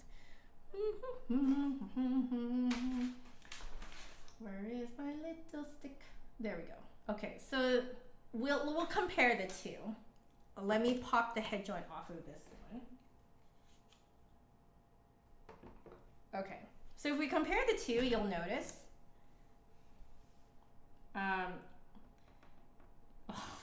this is not in focus.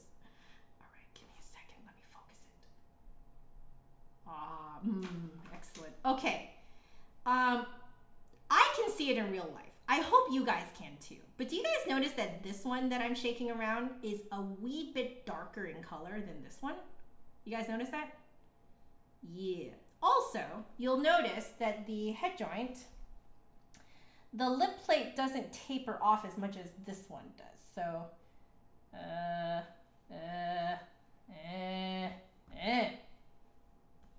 let me focus that. Guys, this is much harder than it looks. All right, there we go. You guys can see that drop off now, right? That crazy drop off. Okay, so you'll see that this one does not have that. You see how it's a lot more rounded? Look at that. See that? That's crazy rounded, right? Compared to this one. I don't know if you can see that. Yeah. It's so hard to show you guys. Okay. Yeah. So this one, rounded here, whereas this one has a very sharp drop off. So this one, this is the one that we're playing right now. This one is probably going to have a much more, I would say probably standard. I'm going to guess. This is my guess, all right? My guess is that this is going to be a lot more of a standard feel in terms of the shape of the airstream, how you angle the airstream. I'm gonna guess that this one is a lot more standard. So let's switch back to here while I put this back. Oh, cannot in good faith put that back in without doing a light swab at least. Okay, there. Did a light swab. Okay. Perfect. All right. So the whole head joint now. Sorry, guys. There.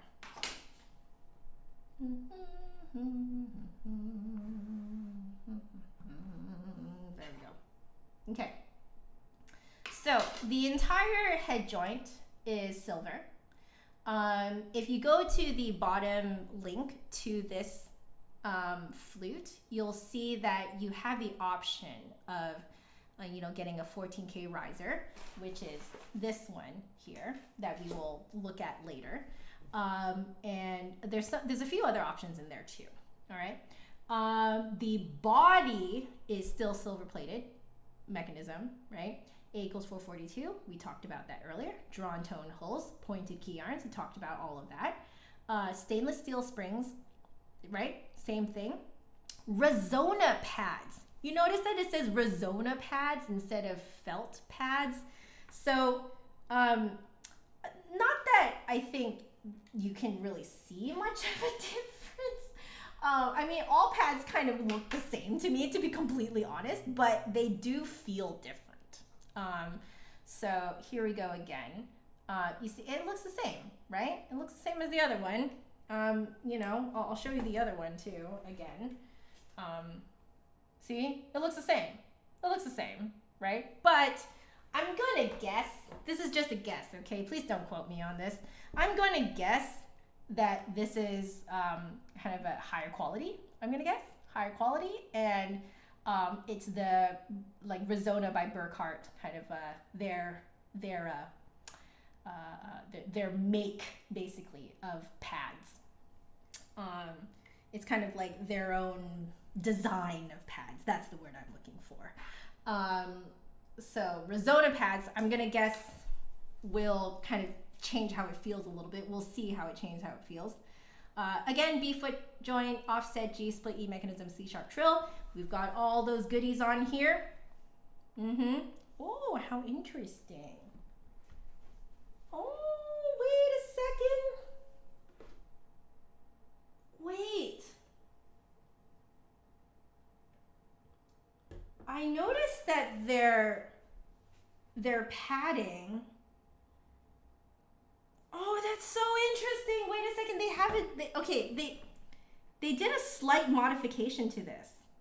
This one's a little different. The C sharp trill key is a little different. Wait, I have to show you guys. Oh my gosh, this is so cool. Okay, so they made it so that, come on, here we go.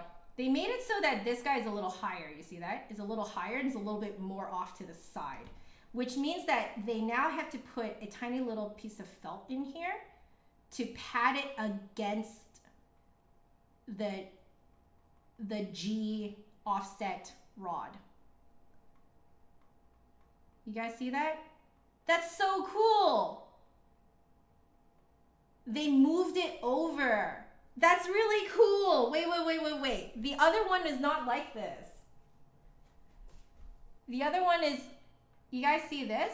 It's more kind of compact and it's all the way over. It's not touching the offset G rod at all. You see that? It's next to it.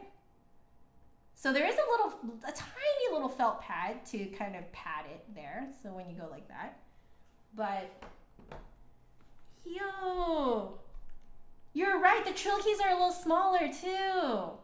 You're right, David. That's so interesting. Hey, they actually made this like a little different. Yeah, see that? Look, it's like actually touching the offset G rod. That's so interesting. Okay, and then yeah, you're right. The trill keys are smaller. They're not as like thick with 5Cs. I would say they're more like, they're pretty standard. These look pretty standard, right? Like if we were to compare it. Like, let's compare it with mine. Okay. See that? Yeah. They're pretty similar. I would say that mine is just a hair smaller, but not by much. Yeah. This is actually built to be a little bit more standard. Oh, that's so interesting. So interesting. You would never see this from the specs though, you know? Oh, that's, wow, this is very interesting. Okay. Yeah, I think, oh my gosh, that's so interesting. Okay. Well, yeah, that's, oh, I'm like gobsmacked that they would make these like tiny little differences. Like, even though the specs look the same, it's not actually designed the same. This is actually designed to be closer to your kind of like standard, more on the professional side. Whereas the other one, the R100, is truly designed for a beginner and intermediate student. That's so interesting. If you upgrade to this, you'd literally be upgrading to a more standard concert flute kind of setup. Yeah, it's like a Suzuki method flute. It grows as you advance. Yeah, exactly, Leon. Exactly. Isn't that so cool? It's so cool. Yeah, my goodness. All right, here's the foot jar. I was just looking to see if there's anything different here. This one is very tall. You see that gizmo? Holy crap, that's very, very tall. Yeah. How interesting. Huh. Huh. How interesting. Okay. Yeah, I love the little changes too. I find it so interesting. All right, guys, we're gonna have to play this. So this is basically like if you upgraded from the R100. So we've now upgraded to a silver head joint. Typically at this point, you're probably starting to play things like the Mozart Concerto in D, G. You might be starting to play the Chaminade Concertino. You might be starting to like get into like some beefy flute literature, you know? So it kind of merits the need for a solid silver head joint and kind of like, as you can see, a more traditional setup for your flute. So, mechanism is actually bouncier too. It's not as resistant as the R100. It's bouncier. I would say it's not still as bouncy and light as a professional level, but definitely, yeah, it's definitely bouncier than the R100. Bouncier, yeah, this is a straight upgrade. Yeah, the way that they put this together. This is so interesting. Huh. Okay, let's try this out. So we'll do harmonics. Definitely more back playing now.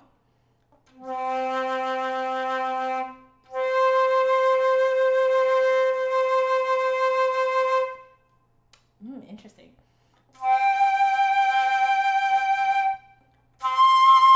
This is a lot more traditional. This is a lot more traditional.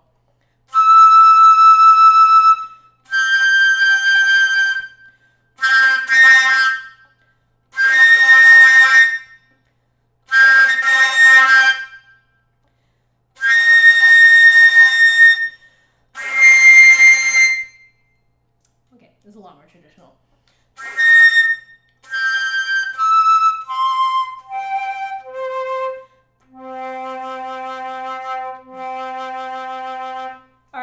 Test it out with my hand before I say anything. I know, right, Judith? I'm also very interested by the fact that even though the specs look almost identical, they are definitely designed differently. 100% is designed differently. Like, you guys can even see the differences between them, right? So anyway. Yep, this is way more traditional.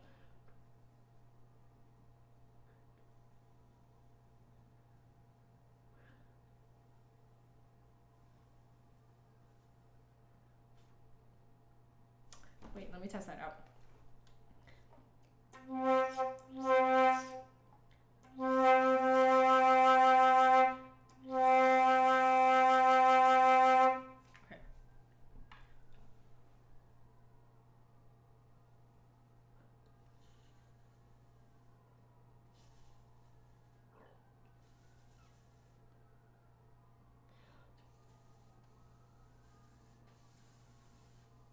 There are sirens going off around me right now, if you guys can hear that. Yeah, it's very back play, much further back.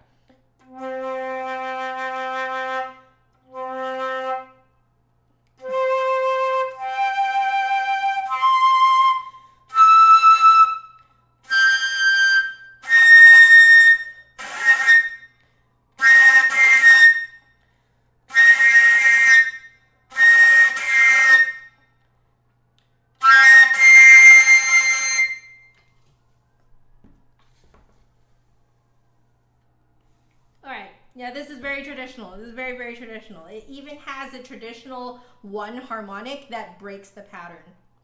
So there's always a pattern in all the harmonics on your flute, but there's one harmonic somewhere. And for different flutes, it's different places.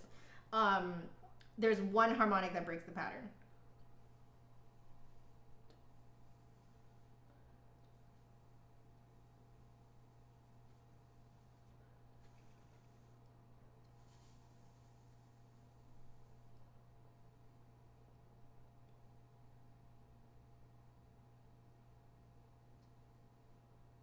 Oh, wait.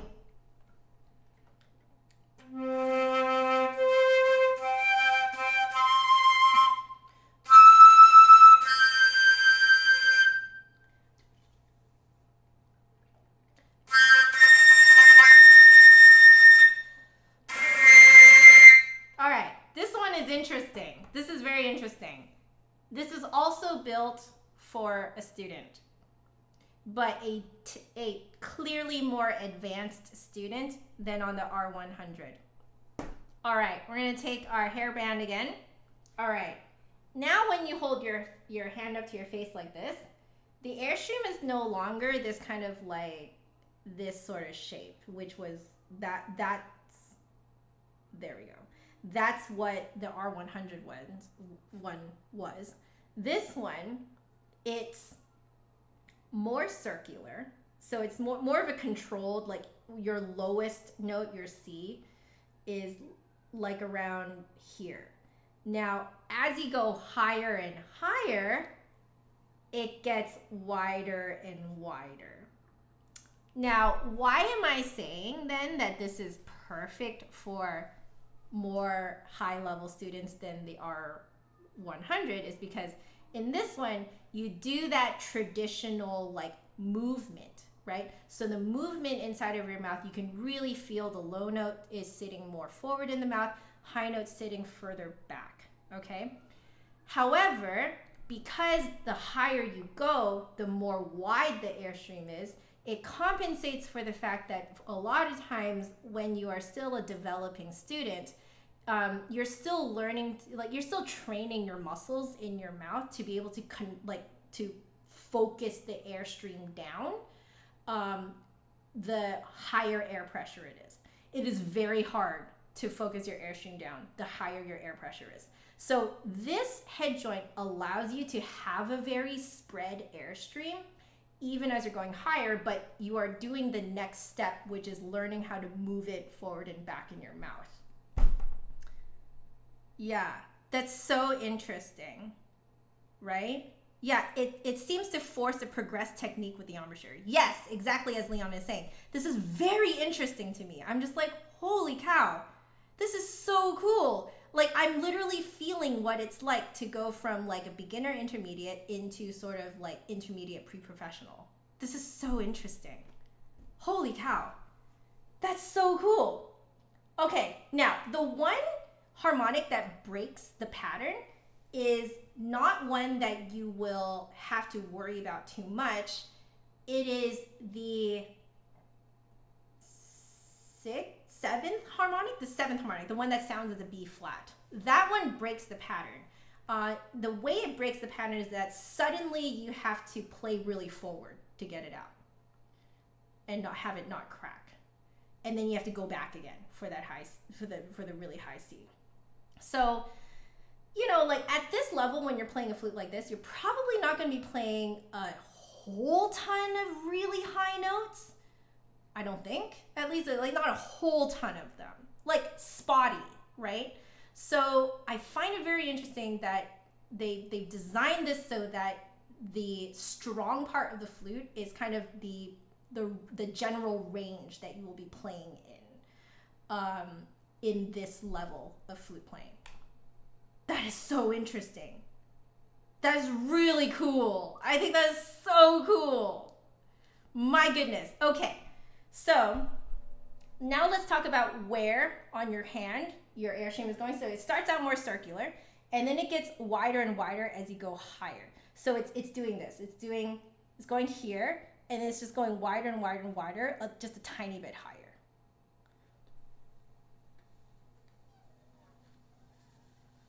And then the point where it breaks the pattern for the B flat, it shoots down here. So suddenly the B flat, that high B flat, is all the way down here, which is reminiscent of what happened on the R100, all right? So the one that broke the pattern broke it back to what it was on the R100. So if you straight upgraded from the R100, it would be very easy for you to find it. And then it goes back. It's so interesting.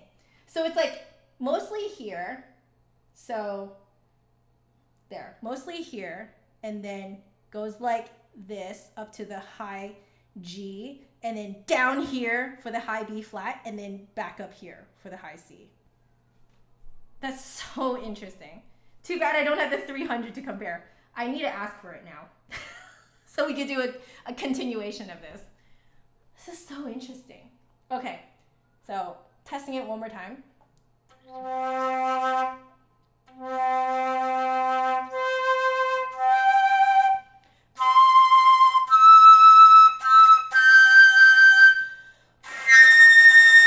Yeah, it flicks all the way down. And then that one comes back up. See? Yeah. That's so cool. The 100 is new for 2020. Both of these I think are new. I think the 100 new? Is the 150 new too? They clearly designed this for students, and oh my gosh, they did such a great job. Wow. Wow. Okay, let's keep going, shall we? For those of you guys who are concerned about how long I'm doing this for, because some of you guys know that I scheduled this to be a 2-hour stream, so I should be ending in 2 minutes. I don't have any students after this, so I'm gonna just keep going, okay? All right, so what are we doing? We are now doing,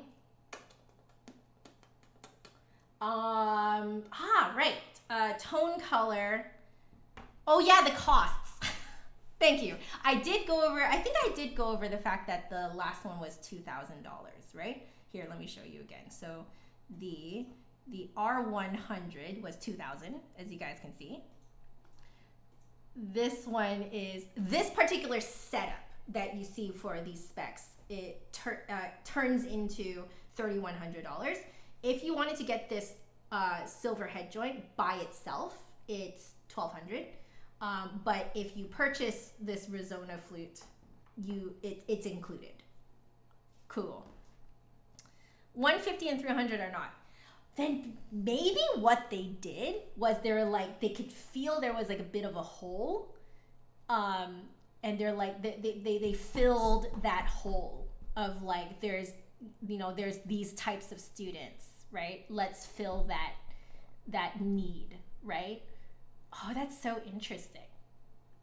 This is all like kind of speculation in terms of how they figured out to make a flute like the R100. Oh, so interesting though. That's so cool, man. Okay, so now what are we doing? Tone, color, and dynamics. So we are now manipulating the cross section of our airstream. So bigger airstream, louder, smaller airstream, softer. It sounds like we will be able to get the low notes really thick, okay? Like, because we're starting with a more circular airstream this time around, we can go thicker, okay? The high notes, I'm guessing we can't go thicker because it's already really wide as it is, but maybe we can go very hollow, okay? So you do this to your airstream. If you want it thicker, you do this to your airstream. So wide and flat. You take your bass shape and you make it wider and flatter, okay, to get a thicker sound. You take your bass shape again and you squish it narrower and taller to get a hollow sound. Now, because our high notes are already like this, I think even if we just play like this, it'll sound hollow, okay? For our low notes, we have a little bit more leeway. So I'm gonna guess we have more color palette range now, right? Because our kind of bass shape is more circular on the bottom. So maybe our low notes, we can get them both thicker, reedier, richer, and we can get them more hollow, right? Because we have more leeway now to move around, right? So let's try it.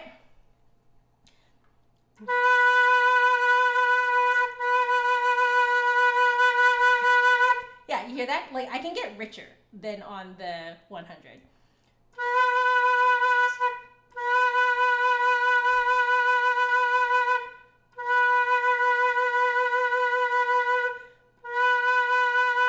I was trying to go from a neutral sound to a more rich sound. You guys can hear the difference?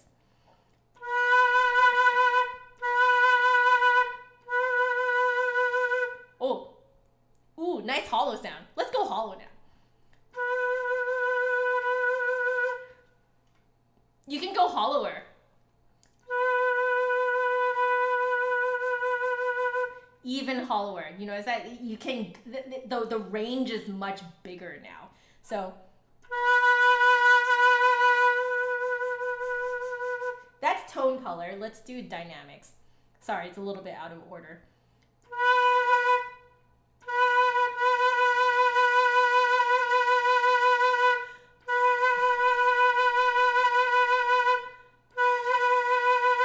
This is also naturally a very loud flute, so you can't really get that much louder than kind of its standard sound.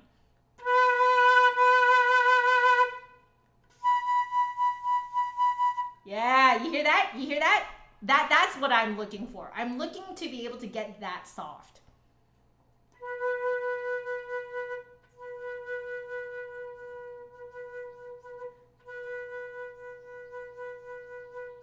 You hear how soft that is? You can get real soft on this.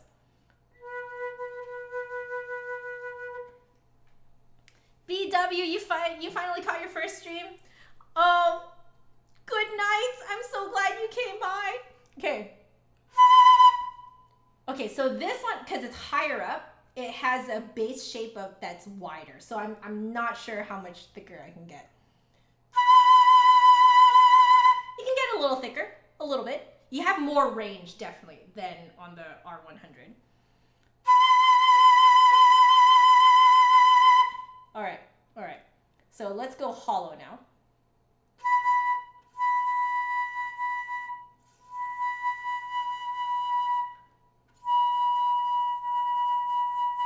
The hollow is very sweet.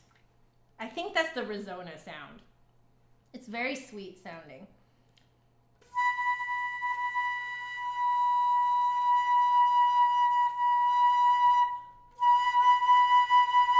Let's make it a little louder so you can hear how hollow.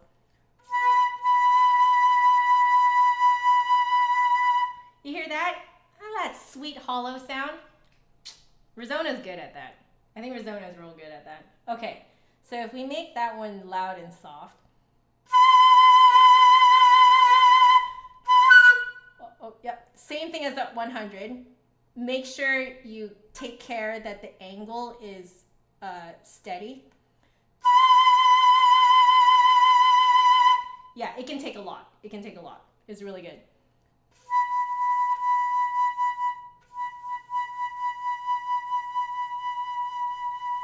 How cute is that? That's so shimmery and so that's a nice. you have larger range. You guys notice that? There's a larger range than on the 100, but it does take more control to get it. So you do literally have to be more advanced to be able to do that here. Okay, so it, as someone said, I think Leon said, it's like following a Suzuki method type of thing, where the instrument grows with you. We gotta try this.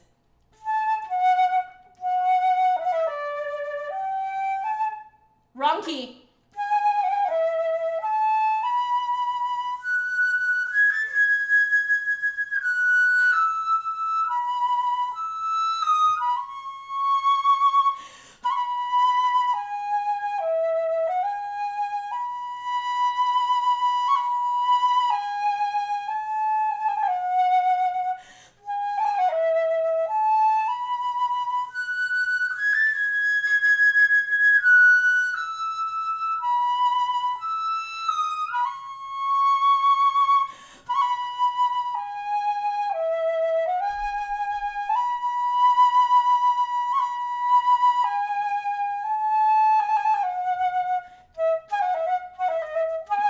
Okay, isn't that pretty?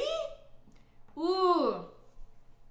I think it's because the airstream, the bass airstream is so wide on the, like it's so wide on those high notes that like, if you just have like a normal like airstream shape, that hollow sound, man. Oh, play something with the fancy trill key? Okay, let's see. What's a good one?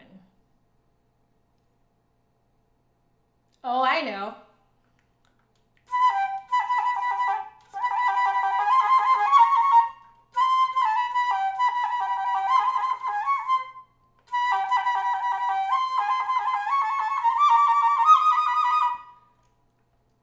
Oh, that's so interesting. I think they made it so that it's further this way and more in line with the B flat lever. That's the first thing that I noticed from doing that.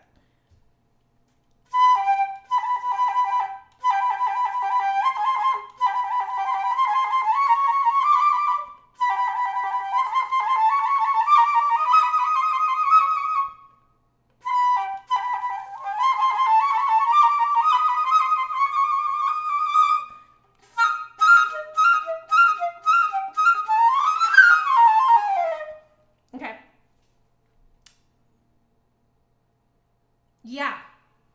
So they designed this C# trill key to be the only way that they can make it feel more in line with the B flat lever is if they pushed it out this way, which is why it's touching the offset G rod now. Oh, yeah, because they're more in line now. Like they feel more flat. Usually the C# trill key feels like it's like a step up higher. Like you feel like you have to reach up too, on top of reaching to your left.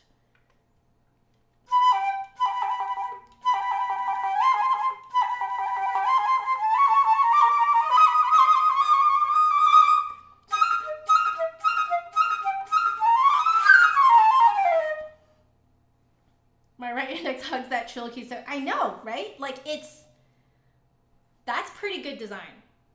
So if you're looking for a C# trill key to be more in line with the B flat lever, because some people like it higher, some people like it lower. It kind of depends on your hand, right? So if you like it for like more in line with the B flat lever, like on the same, like lower, so that it's more in line with the B flat lever, it has to be further this way. So it has to be designed like this. Whereas, for example, my flute, it's higher up. You actually feel like you're kind of reaching up a little bit.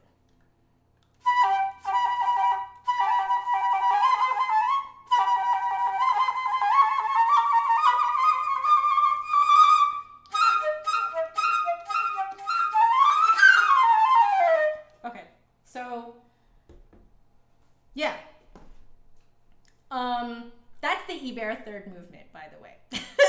you guys are wondering where that's from. It's like halfway through the exposition. Okay. That makes me want to try it on this, because this one feels more like my flute. So I didn't really notice a difference. Oh, let me switch this. Okay.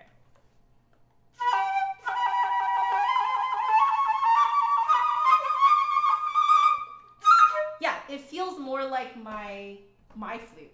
This one actually feels different. This one literally, like, you can tell that they designed it so that it's more in line. That's so interesting. Huh.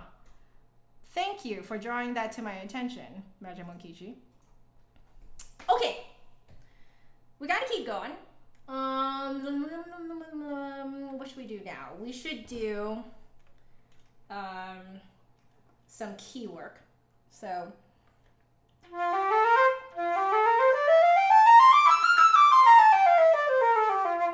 can you guys actually hear that it's more bouncy than the R100? I can actually hear it. Like, there's more pop to the sound. You guys hear that? That could be the pads too. That could be the Resona pads too. I don't know. But there's definitely more of a pop to how it feels and also to how it sounds.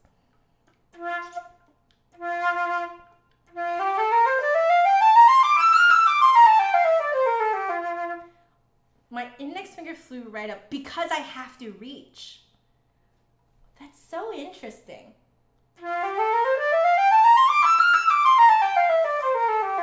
Okay, let's try. There's a bit of resistance on this one. I would say that's more typical. I would expect that more. So that's B flat lever. This one is C sharp trill.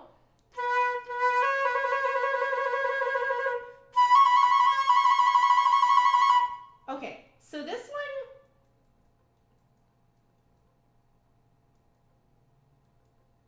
it's bouncy.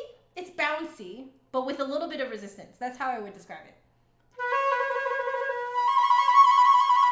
Maybe? Frida, welcome. Okay, so now let's do the other trill keys. These feel very traditional. It has that kind of, like, it's bouncy, but there's like a little bit of resistance to them. They're not very light. They're not super light, but they're bouncy. And that's what you want for trill keys. Let's test that gizmo. Ooh, that gizmo is like really out to play. Like, you can really feel that there. Yeah, definitely affects the tuning there. That's great. That's great. And it's, again, a little bit of resistance. Yeah, all the like extra keys in here. Oh, let's try a split E. Yeah, you hear that? It just kind of comes right out. No resistance, like very little resistance. Oh yeah, it feels a lot more traditional. This feels a lot more traditional with the exception of the placement of the C sharp trill. I think that's what makes this one very, very special. It's more in line with the B key, with the B flat lever. Yeah. Interesting. Okay, so now, let's do articulation. Here we go. I think the tongue needs to move around for this one.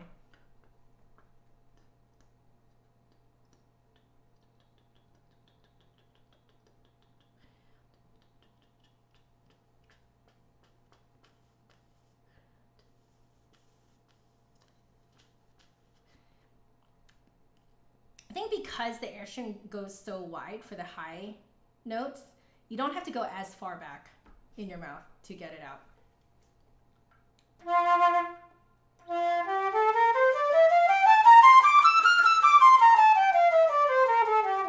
So there is some movement.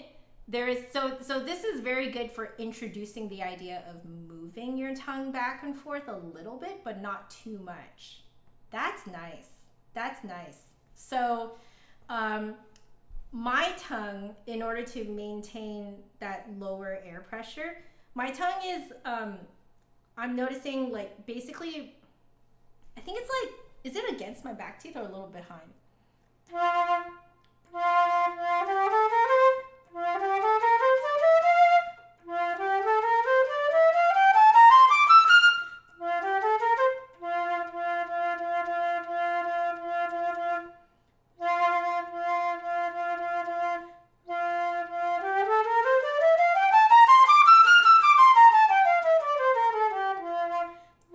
Okay, it's basically, for me, it's where the teeth meets your gums, right at that seam right there. That's where my tongue is hitting for the low F there. So, and as I go higher, I'm only going back like maybe as far back as, like my highest F there was only I would say a centimeter back, you know, from that point. So you're not moving your tongue very much at all, but it does introduce the idea of moving your tongue back and forth. It does introduce that idea. I think it's because your airstream is so wide, it affords you the luxury of not having to move your tongue so far back, because you don't have to move your, like the start of your airstream so far back in your mouth in order to concentrate the airstream down, right? You can leave it nice and spread and it still responds really well. That's so interesting. Huh. Hi, Quinn. I just noticed you're here.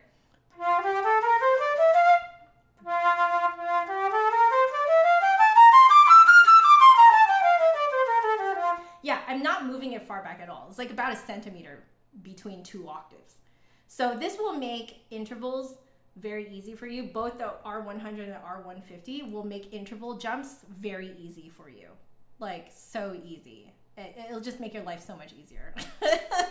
That's kind of one of the biggest problems I found about beginner level flutes and some step up models is that their range of what's the word?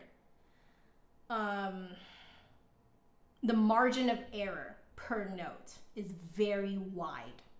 So the lower the flute model, the more I noticed I had to really traverse my mouth like crazy. So ironically, as I got better at the flute, I had to work less hard on better instruments. So now they're like, the way this is working though is it's making the flute easy for you to play so that you're not suffering all the time. And it, as you upgrade, it actually introduces more and more advanced techniques rather than the opposite way, which is how I have felt it to be for a long time. That's so interesting. All right.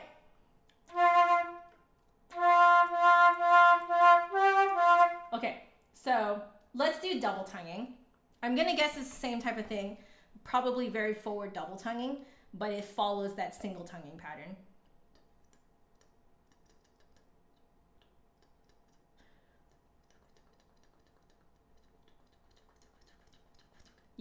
Yeah, it does.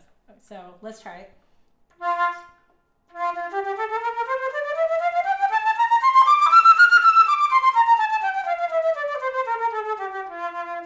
Yeah.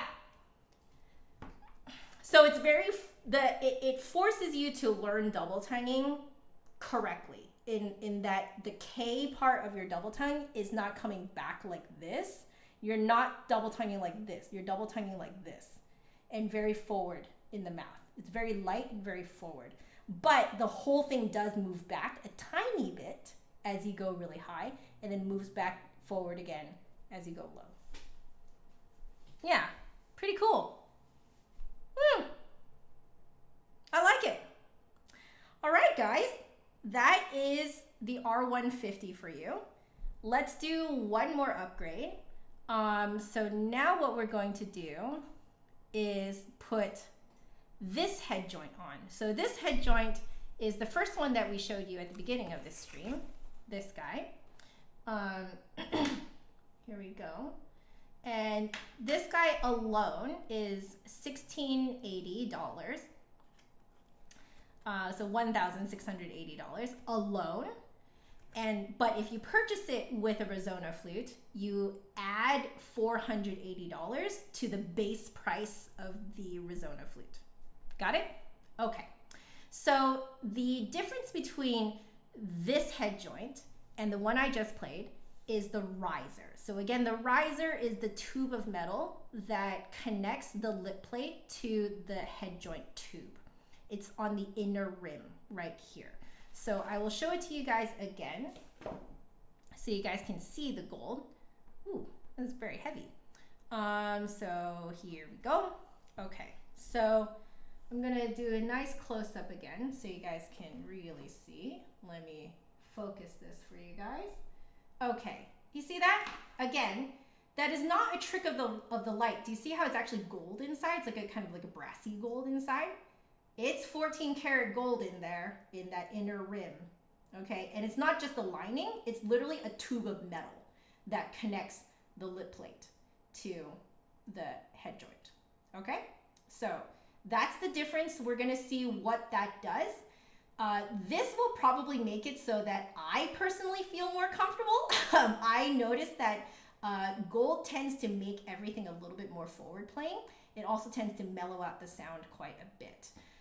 Mellow it out, make it a little bit warmer. So, you know, if you're a slightly more forward player, you might like this a little bit more, but we'll see. We'll see if it actually responds that way. Okay, so we will now take this head joint off. And so what we're testing on here will be harmonics. We'll test out tone color. We'll test out dynamics and articulation because, you know, the mechanism is the same. So, all right, here we go. This one's the R150, yeah, perfect. I'm just going to quickly swab the head joint just so it doesn't stay moist. You guys like that word? Moist. All right.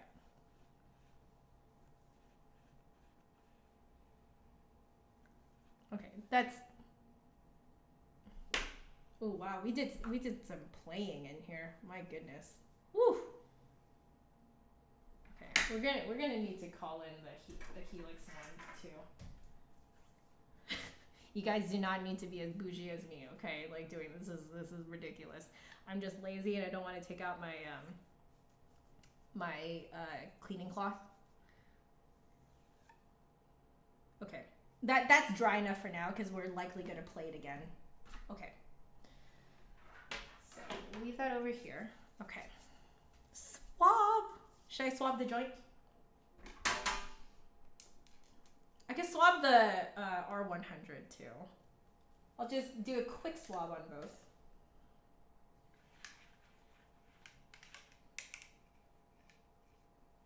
Yeah. We need a little swab. Swabbity swab.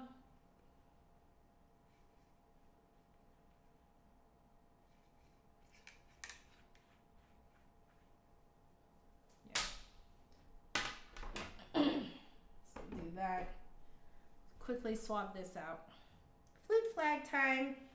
You guys do not need to be as bougie as me, okay? Like there's no need. It's just convenient. Okay. All right, let's do this. So we've now upgraded again. Okay, so we've upgraded to this now. Let's see what happens. Ooh, this is a very tight fit. Okay. So,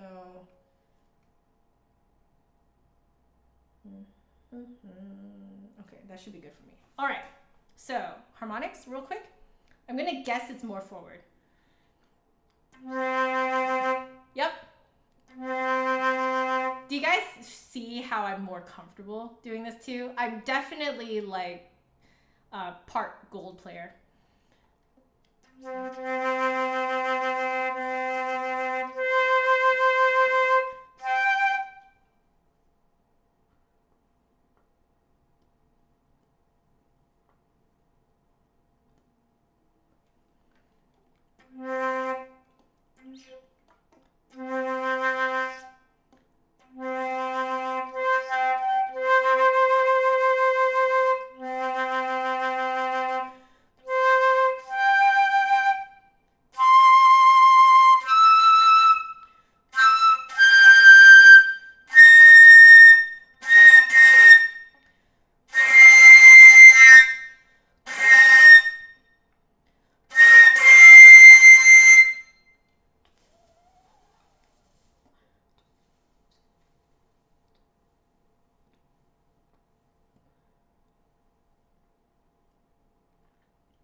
that gold like rounds out your sound,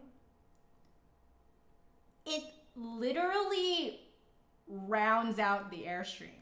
Like it's literally more round, which makes me realize why I play gold well is because my natural airstream is round. So take everything I said about the silver head joint and make it rounder. So the lowest note is actually it's actually a very thin, small airstream, and it's like really round. And I just noticed that like it's easier to make a round shape of the cross section of your airstream by doing it further forward in your mouth. Will I do a highlight reel? Absolutely, Einstein. Welcome. I still haven't made the commands page. Okay. So it's even smaller and rounder than the silver one. So this is your low C.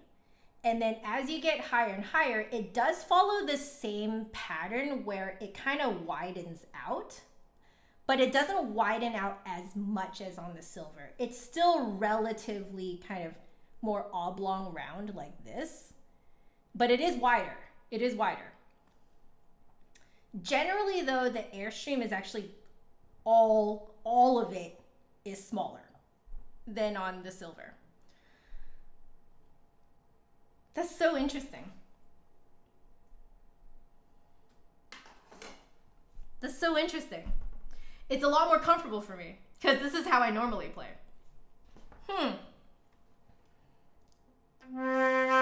The fish mouth.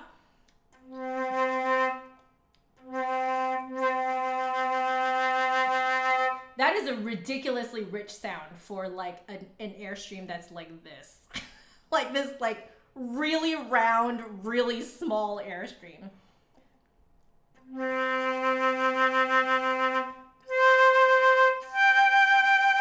Yep, and it's getting wider and higher as I go up, but still rounded on the edges.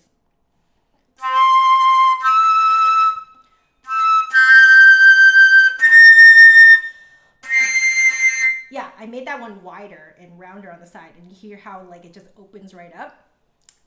We figured it out, guys. So this is literally, the gold literally rounds out the airstream. The cross section of the airstream literally rounds out the sides. And it's also a smaller airstream. Isn't that interesting? So for a smaller person like me, this is very comfortable. I don't feel like I'm going into the flute, you know? Okay, now let's do some tone color dynamic stuff. Okay, so I'm gonna guess we can go pretty loud. That's what I'm gonna guess, right? Because the bass airstream is really small, right? So bass airstream being really small means that you can likely push a lot of air into it, make it really big. That's what I'm gonna guess. In terms of going hollow, I don't know. I don't know how hollow I would be able to go on this. So.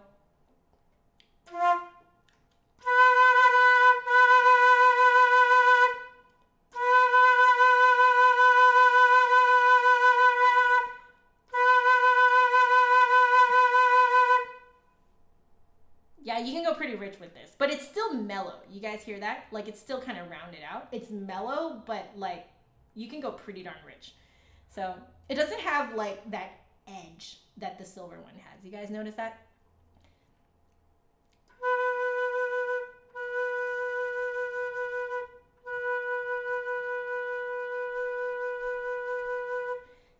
I'm going pretty extreme fishy face to get that taller, narrower airstream. So may not be as easy to get the hollow sound. But possible, okay? So let's try higher up. It's already naturally quite rich. So I'm trying to go richer and it's not really giving it to me.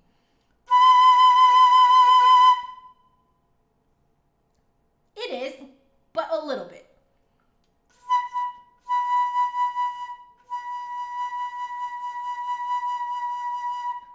expected because the base shape of the airstream higher up is wider. So it's going to be harder to get a richer sound out there because you have to make it even wider, right? But you notice how easy it is to get a nice hollow sound up there. So essentially what this is good at then is your low notes are naturally thicker and richer, which is what most people want. And your high notes are naturally hollower, shimmerier, more gentle, more dainty, more, you know, sing-songy, you know? So this flute will kind of naturally counteract what we put in here, right? So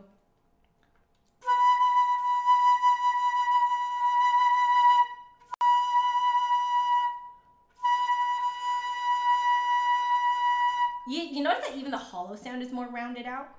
Yeah, it's more rounded out too.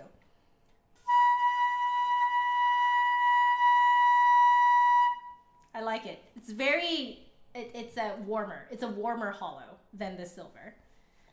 More like a heavy wall, kind of. So let's do loud and soft now. Okay, you can beef it up for the low ones because the airstream is naturally a smaller one. So you can really go wide, big that is.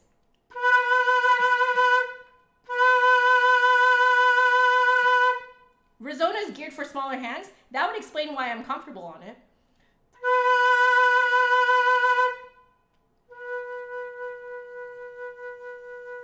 Okay, pretty hard to make it really soft down there, but it is very responsive if you have the muscle control for it. Okay, so if you have the muscle control, it's fine. If you don't have that muscle control, this is something that you can learn on this flute. This will give it to you. So it's a good learning instrument for that.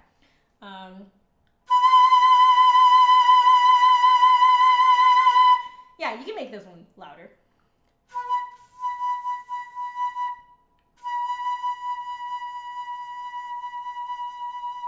You hear how soft you can get up there? Man, that's nice. That's nice.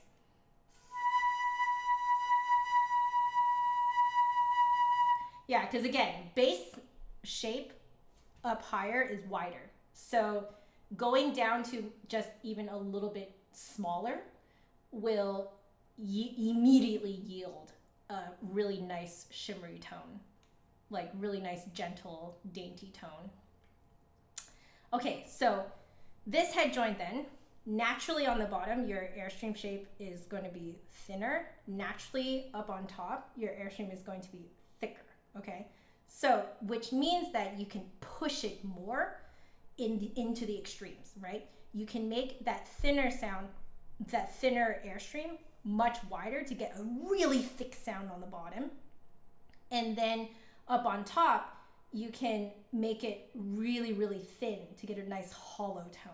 It's really nice. So this essentially is a great introduction to tone color palettes. So like this is a great introduction to the fact that you can sort of change things to sound a little different. It like basically to go into the extremes. Like it makes it a little bit easier because of those extremes to make low notes thicker and to make high notes sweeter. So very good step up instrument. Great pedagogical value. Imagine Monkichi. So when I hit those high low notes, when do I decide to let my vibrato kick in? I don't know, actually. I don't even notice it anymore. Sometimes I'm kind of testing it. Like I'm testing like, how does it sound without vibrato? How does it sound with vibrato? And I don't even really think about it. That's a really good question. I don't actually notice it. That's my complete honest answer. Okay, so that's tone, color, and dynamics. Now let's do articulation, right? So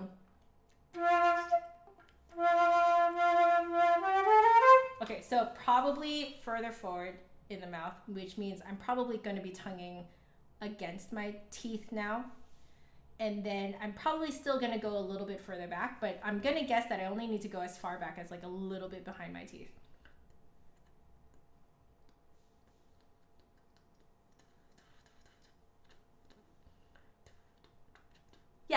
Yeah, I think so.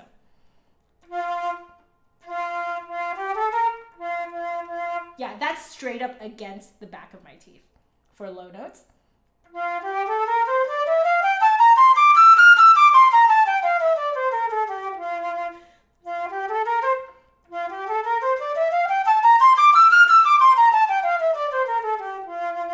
Yeah.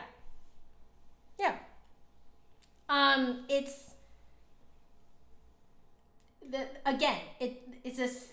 in terms of the range of motion, it's the same as the silver, but it's just the whole thing is moved up forward a bit. Thank you, Meshimokichi. Okay. Double tonguing is probably going to be very forward. So that might be a bit of a challenge on this one for intermediate advanced students who are learning to double tongue, because I think on this particular head joint, you're going to have to double tongue really forward. Very, very forward. Almost like a slow flutter, I would say.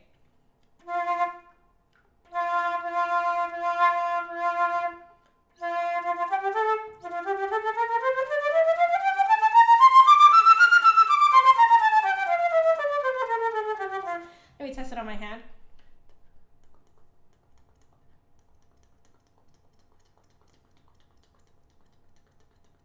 Okay, I need to do it further forward.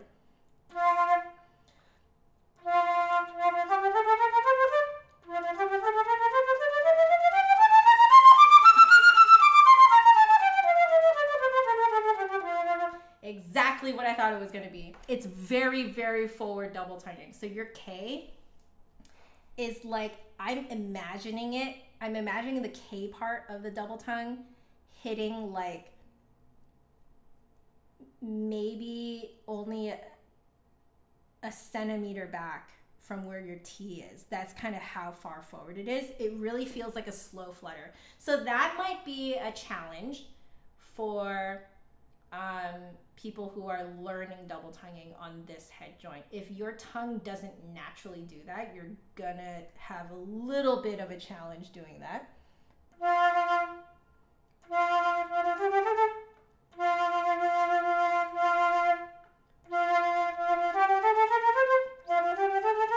Yeah, it's like, it's so far forward. Even I have to like kind of remind myself to go really forward with the K.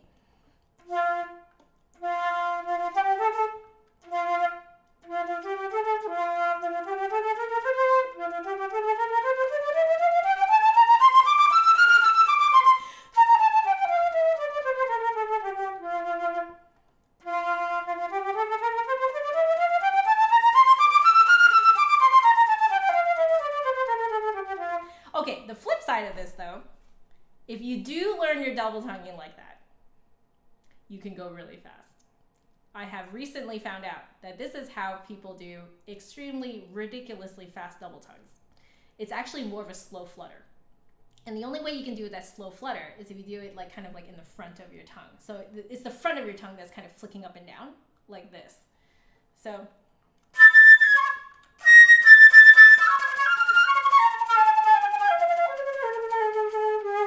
that type of thing. I'm still not doing it fast enough.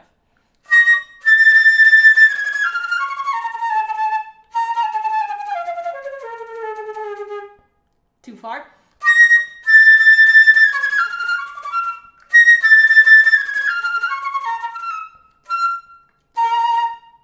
I'm hitting something.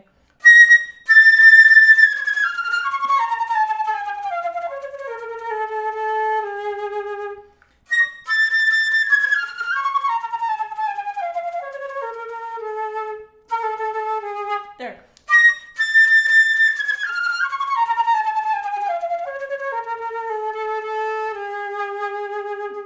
Yeah, it's actually more of a slow flutter. Now, I cannot actually roll my R's, which is why I'm thinking that's probably why it's more of a challenge for me to learn how to tongue double tongue that fast. And I'm technically supposed to go even faster than that at that part. I know. Yeah, it's a part in the end of the, I think it's like the end of the development section in the Iber third movement. Yeah.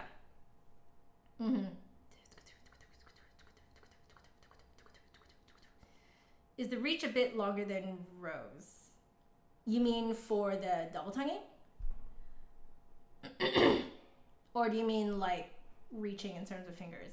I don't know, it feels very similar, with the exception of the C sharp trill. Left ring finger looks almost straight.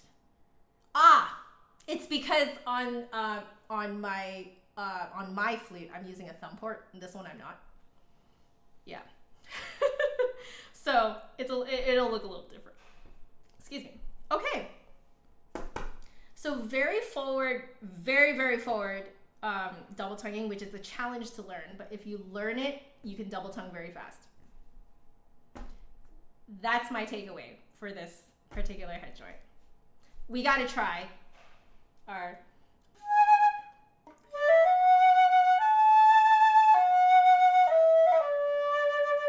Isn't that so sweet?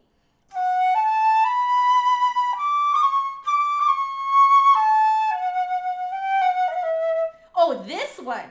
Yeah, I don't have the thumb port of, finger port on it. The finger port would allow me to play like this, but you know, yeah. Okay.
Cute.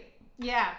I feel like all of these head joints, both of these flutes, really lend themselves well to that really sweet sound. I think that's the kind of shining, like, just that, it's the shining characteristic of these flutes. They're really meant to help you experience that sweet, elegant sound. You know, that flute sound that everyone wants to sound like? Like, this can help you experience that at a beginner and intermediate level. So good. When my eyebrows go into music mode. It's lovely, but the monkey head joint's simply me. You guys want to hear me play it again? I might. Well, guys, that's it for this review. We're going to do a practice stream with this. So that will happen over on my Twitch, because that's kind of where all my practice streams happen anyway. So we'll be practicing there. What I discovered from having a practice session on the platinum flutes last time was that I actually discover even more things once I practice real music. Not to say that this isn't real music, but like repertoire, you know, like classical flute repertoire, you know?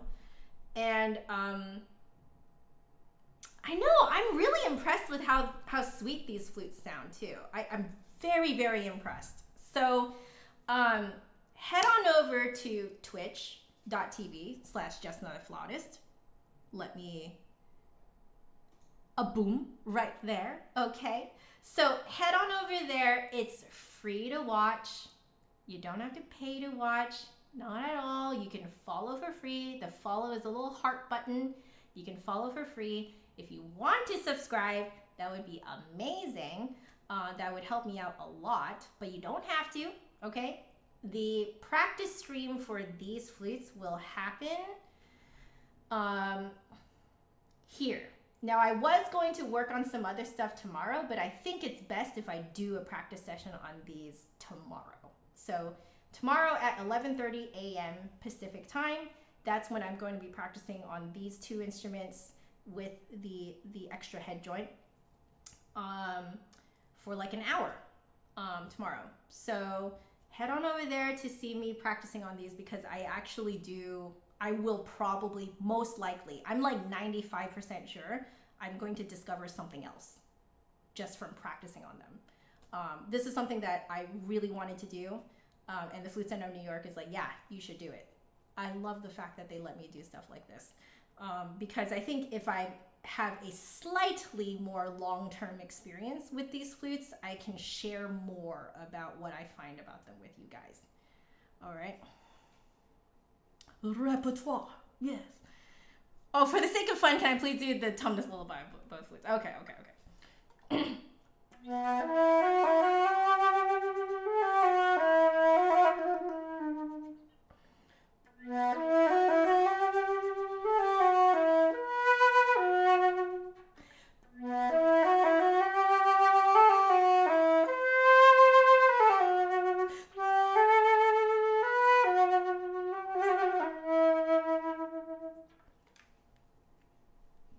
It's not as reedy as I would like it to be, because again, the shining characteristic of these flutes is just how sweet they sound. But it sounds good. Oh right, this one is like way far down.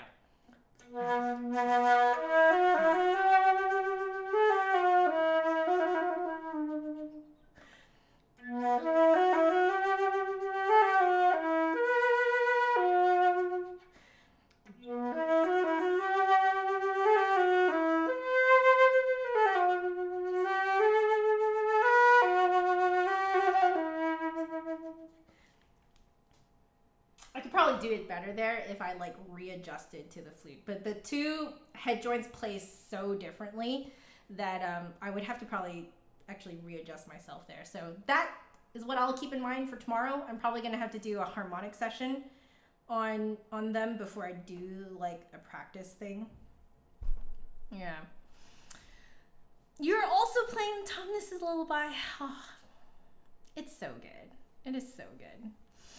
Okay. Yeah, guys, we're done. Let's clean up. I mean, I have to clean up anyway. We went overtime by a lot, but thank you again to the Flute Center of New York for sponsoring today's live stream. What piece was that? Rachel is asking. Tumnus's Lullaby, that is, from the Chronicles of Narnia. Mm-hmm. I know it has such a different sound, right? The R100. Wild. Ugh. Okay. You know what? For the sake of, entertainment. Oh, whoops. No. I wanted to actually make all of these go away. There we go. Oh, wait. Why is that one still on? Oh. There we go. Nice and clean. Let's make this wider so you can see my whole workspace. There. I think that's wide enough. Great. So you can see my whole workspace. You can see me cleaning up these flutes. I think we really need to bust out the cleaning cloth. Sometimes the flute flag does not cut it. You have to just take out the entire cleaning cleaning rod and what? I took out the cloth and not the rod. Oh, come on. Okay, there we go. No. There we go. Oh, you're welcome, guys. You guys are so sweet. Thank you for watching.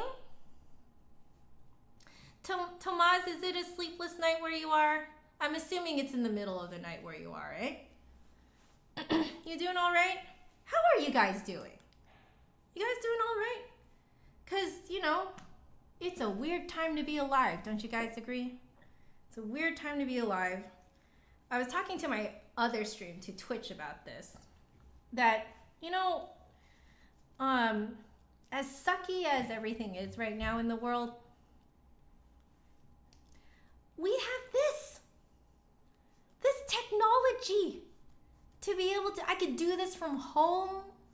You know, I could show you guys flutes. We can forget about the world for a bit and just talk flute. I noticed that, I think, was it Judith or someone in here was mentioned that I, you know, really seem to be doing a lot better these days, and I really got my passion back for the flute. And I just wanted to acknowledge that and say, yeah, I completely agree. I think it's just, you know, I've reawakened my love for the flute again. So I'm like really excited. I like was so like, I actually got all of this, you know, this stuff and like this stuff, like a whole setup for this. I actually had the motivation to get it all done before dinner yesterday. Isn't that wild? I used to stay up late at night because I would just be rushing it all because I just, you know, was so unmotivated and passionless and, you know, just feeling kind of poopy, you know? And now I was like so excited to like make this stream like a really fun time for you guys. Yeah, it's been wild. Yeah. This year has been like weirdly fantastic, right? Like, even though like things suck right now, okay? Like, let's just put it that way. Things suck right now, but like it really hit me when during Thanksgiving, because I know a lot of you who are not in the US, but Thanksgiving, which is essentially Harvest Festival, happens on, I think, the last full week of November. I believe that's what it is. And I ended up doing a Zoom Thanksgiving with my parents and with my brother and my sister-in-law, obviously with my husband too. And it kind of hit me during that time. I was like, dang, like we live in a privileged era where even though we are separated because of a pandemic, we can still see each other. We can still talk to each other. We can, like, we have technology behind us to make it so that we aren't alone, you know? Like, it's, if you think about it, we are such a privileged, like, we're in such a privileged era, you know? Like, it's fantastic. Like, as sucky as it is that I haven't seen my parents since before the pandemic, like in person, like I have still been able to see them on Skype, Zoom. We can still text each other free of charge, you know? Well, I mean, you know, it's kind of bundled, I guess, in your whatever data plan or, you know, internet plan that you have at home, right? But you know, beyond paying for your internet plan, like it's free of charge. You don't have to do long distance calling. You don't have to like send only snail mail to get in contact with your family. Like, isn't that great? Like, if you think about it, how freaking blessed are we that we can do that? And like, we can talk to each other to each other like this. And we can like my husband and I will jump on Discord with our personal friends. Like we can just talk to them, like just at home. We can play games together even. Like, how wild is that we live in a world that is totally normal, right? Like, it is such a blessing to live in an era where even though there's a pandemic, you know, you can still work from home. Like, at least some of us can work from home. And like, that's why I really believe that we really should, you know, support local businesses. Please support local businesses, okay? For the people who cannot work from home, please support them. You know, like, it just kind of hit me, you know, like during that Zoom call, that it's like, dang, like, we really, as much as I think as we're down about it, like, here's the thing. If you're down about this whole thing and depressed, I get it. I was kind of depressed myself earlier this year.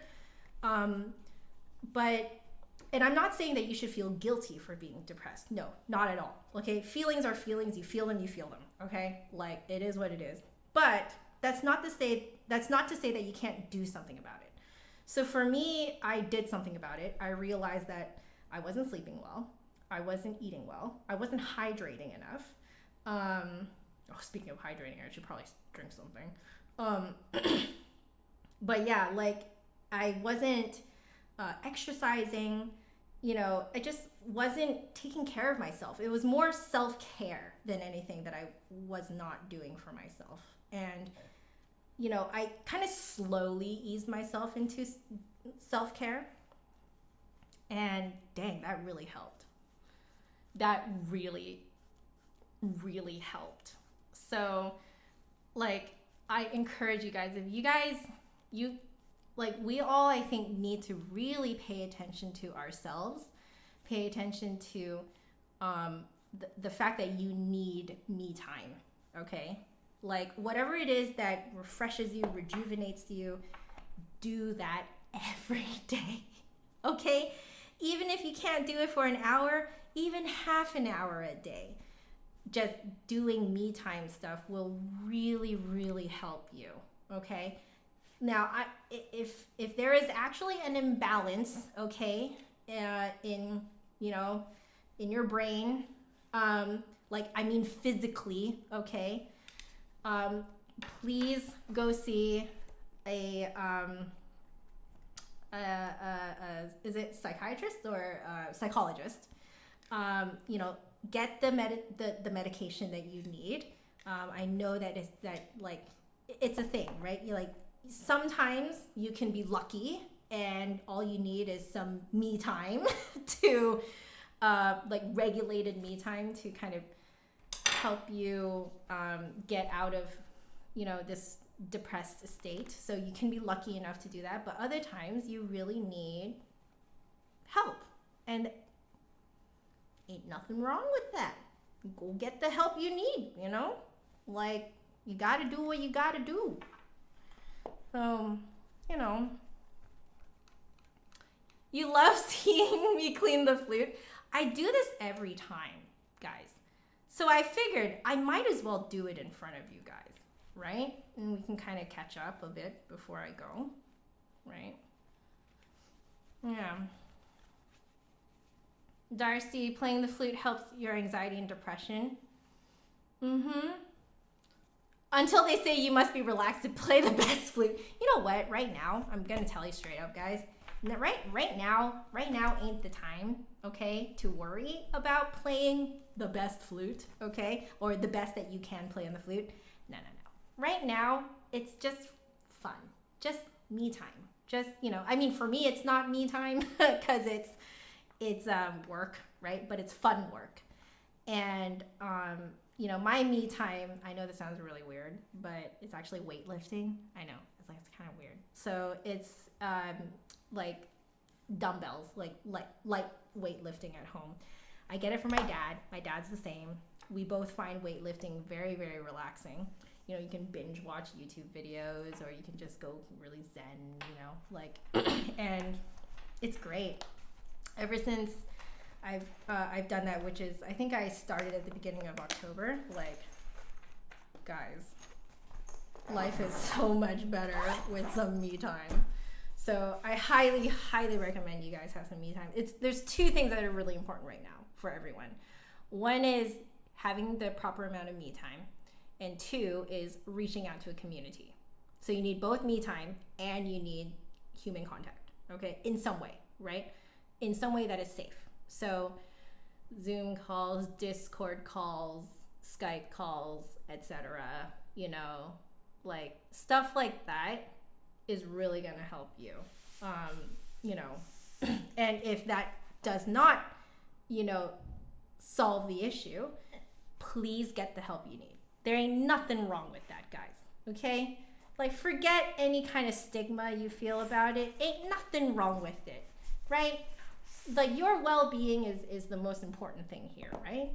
So that's what you want to make sure you take care of, right? Imagine being fit, though. Like, I think I changed my attitude towards exercise. I changed it to, this just makes me feel good, and I am not going to work out until it makes me feel like I'm dead. I'm just not going to. Right? I only work out to feel good, to get the endorphin rush. But then sometimes you'll be like, oh man, the workout I'm doing is like actually a complete joke. So maybe I should, you know, up the weight a little bit, increase the number of reps, stuff like that. But I only up it after I kind of feel like it's a bit of a joke. Like I'm literally just going like this, and like there's like no like I don't feel much resistance at all. Then it's like, okay, I better up it a little bit. But I don't do it to the point of soreness anymore, because it's just, that's not what me time is for. Me time is not to kill myself, you know? Yeah. Yo, I want an alto flute too, Jose. Yeah. All right, guys, as you can see, I've finished cleaning up, so I think it's time for me to bid you adieu. Thank you so much for joining, everyone, and thank you again to the Flute Center of New York for sponsoring today's live stream. They are also sponsoring tomorrow's practice session on these flutes and this head joint over on my Twitch channel. Over on my Twitch channel here, twitch.tv/justanotherflautist. Okay, make sure you guys spell it right. Okay, just another flautist. All right. I know it do be what it do be. You do what you can do. Exactly. Whatever it be, guys, take care of yourselves. Oh, you guys are so sweet. All right. Well, I love y'all so very much. Please stay happy, healthy, and safe. Hopefully, I'll see a bunch of you tomorrow over on my Twitch channel so you can see me practicing these little babies. And yeah, very important. Stay happy, healthy, and safe. Okay? Alrighty. I will see you guys tomorrow. Bye-bye.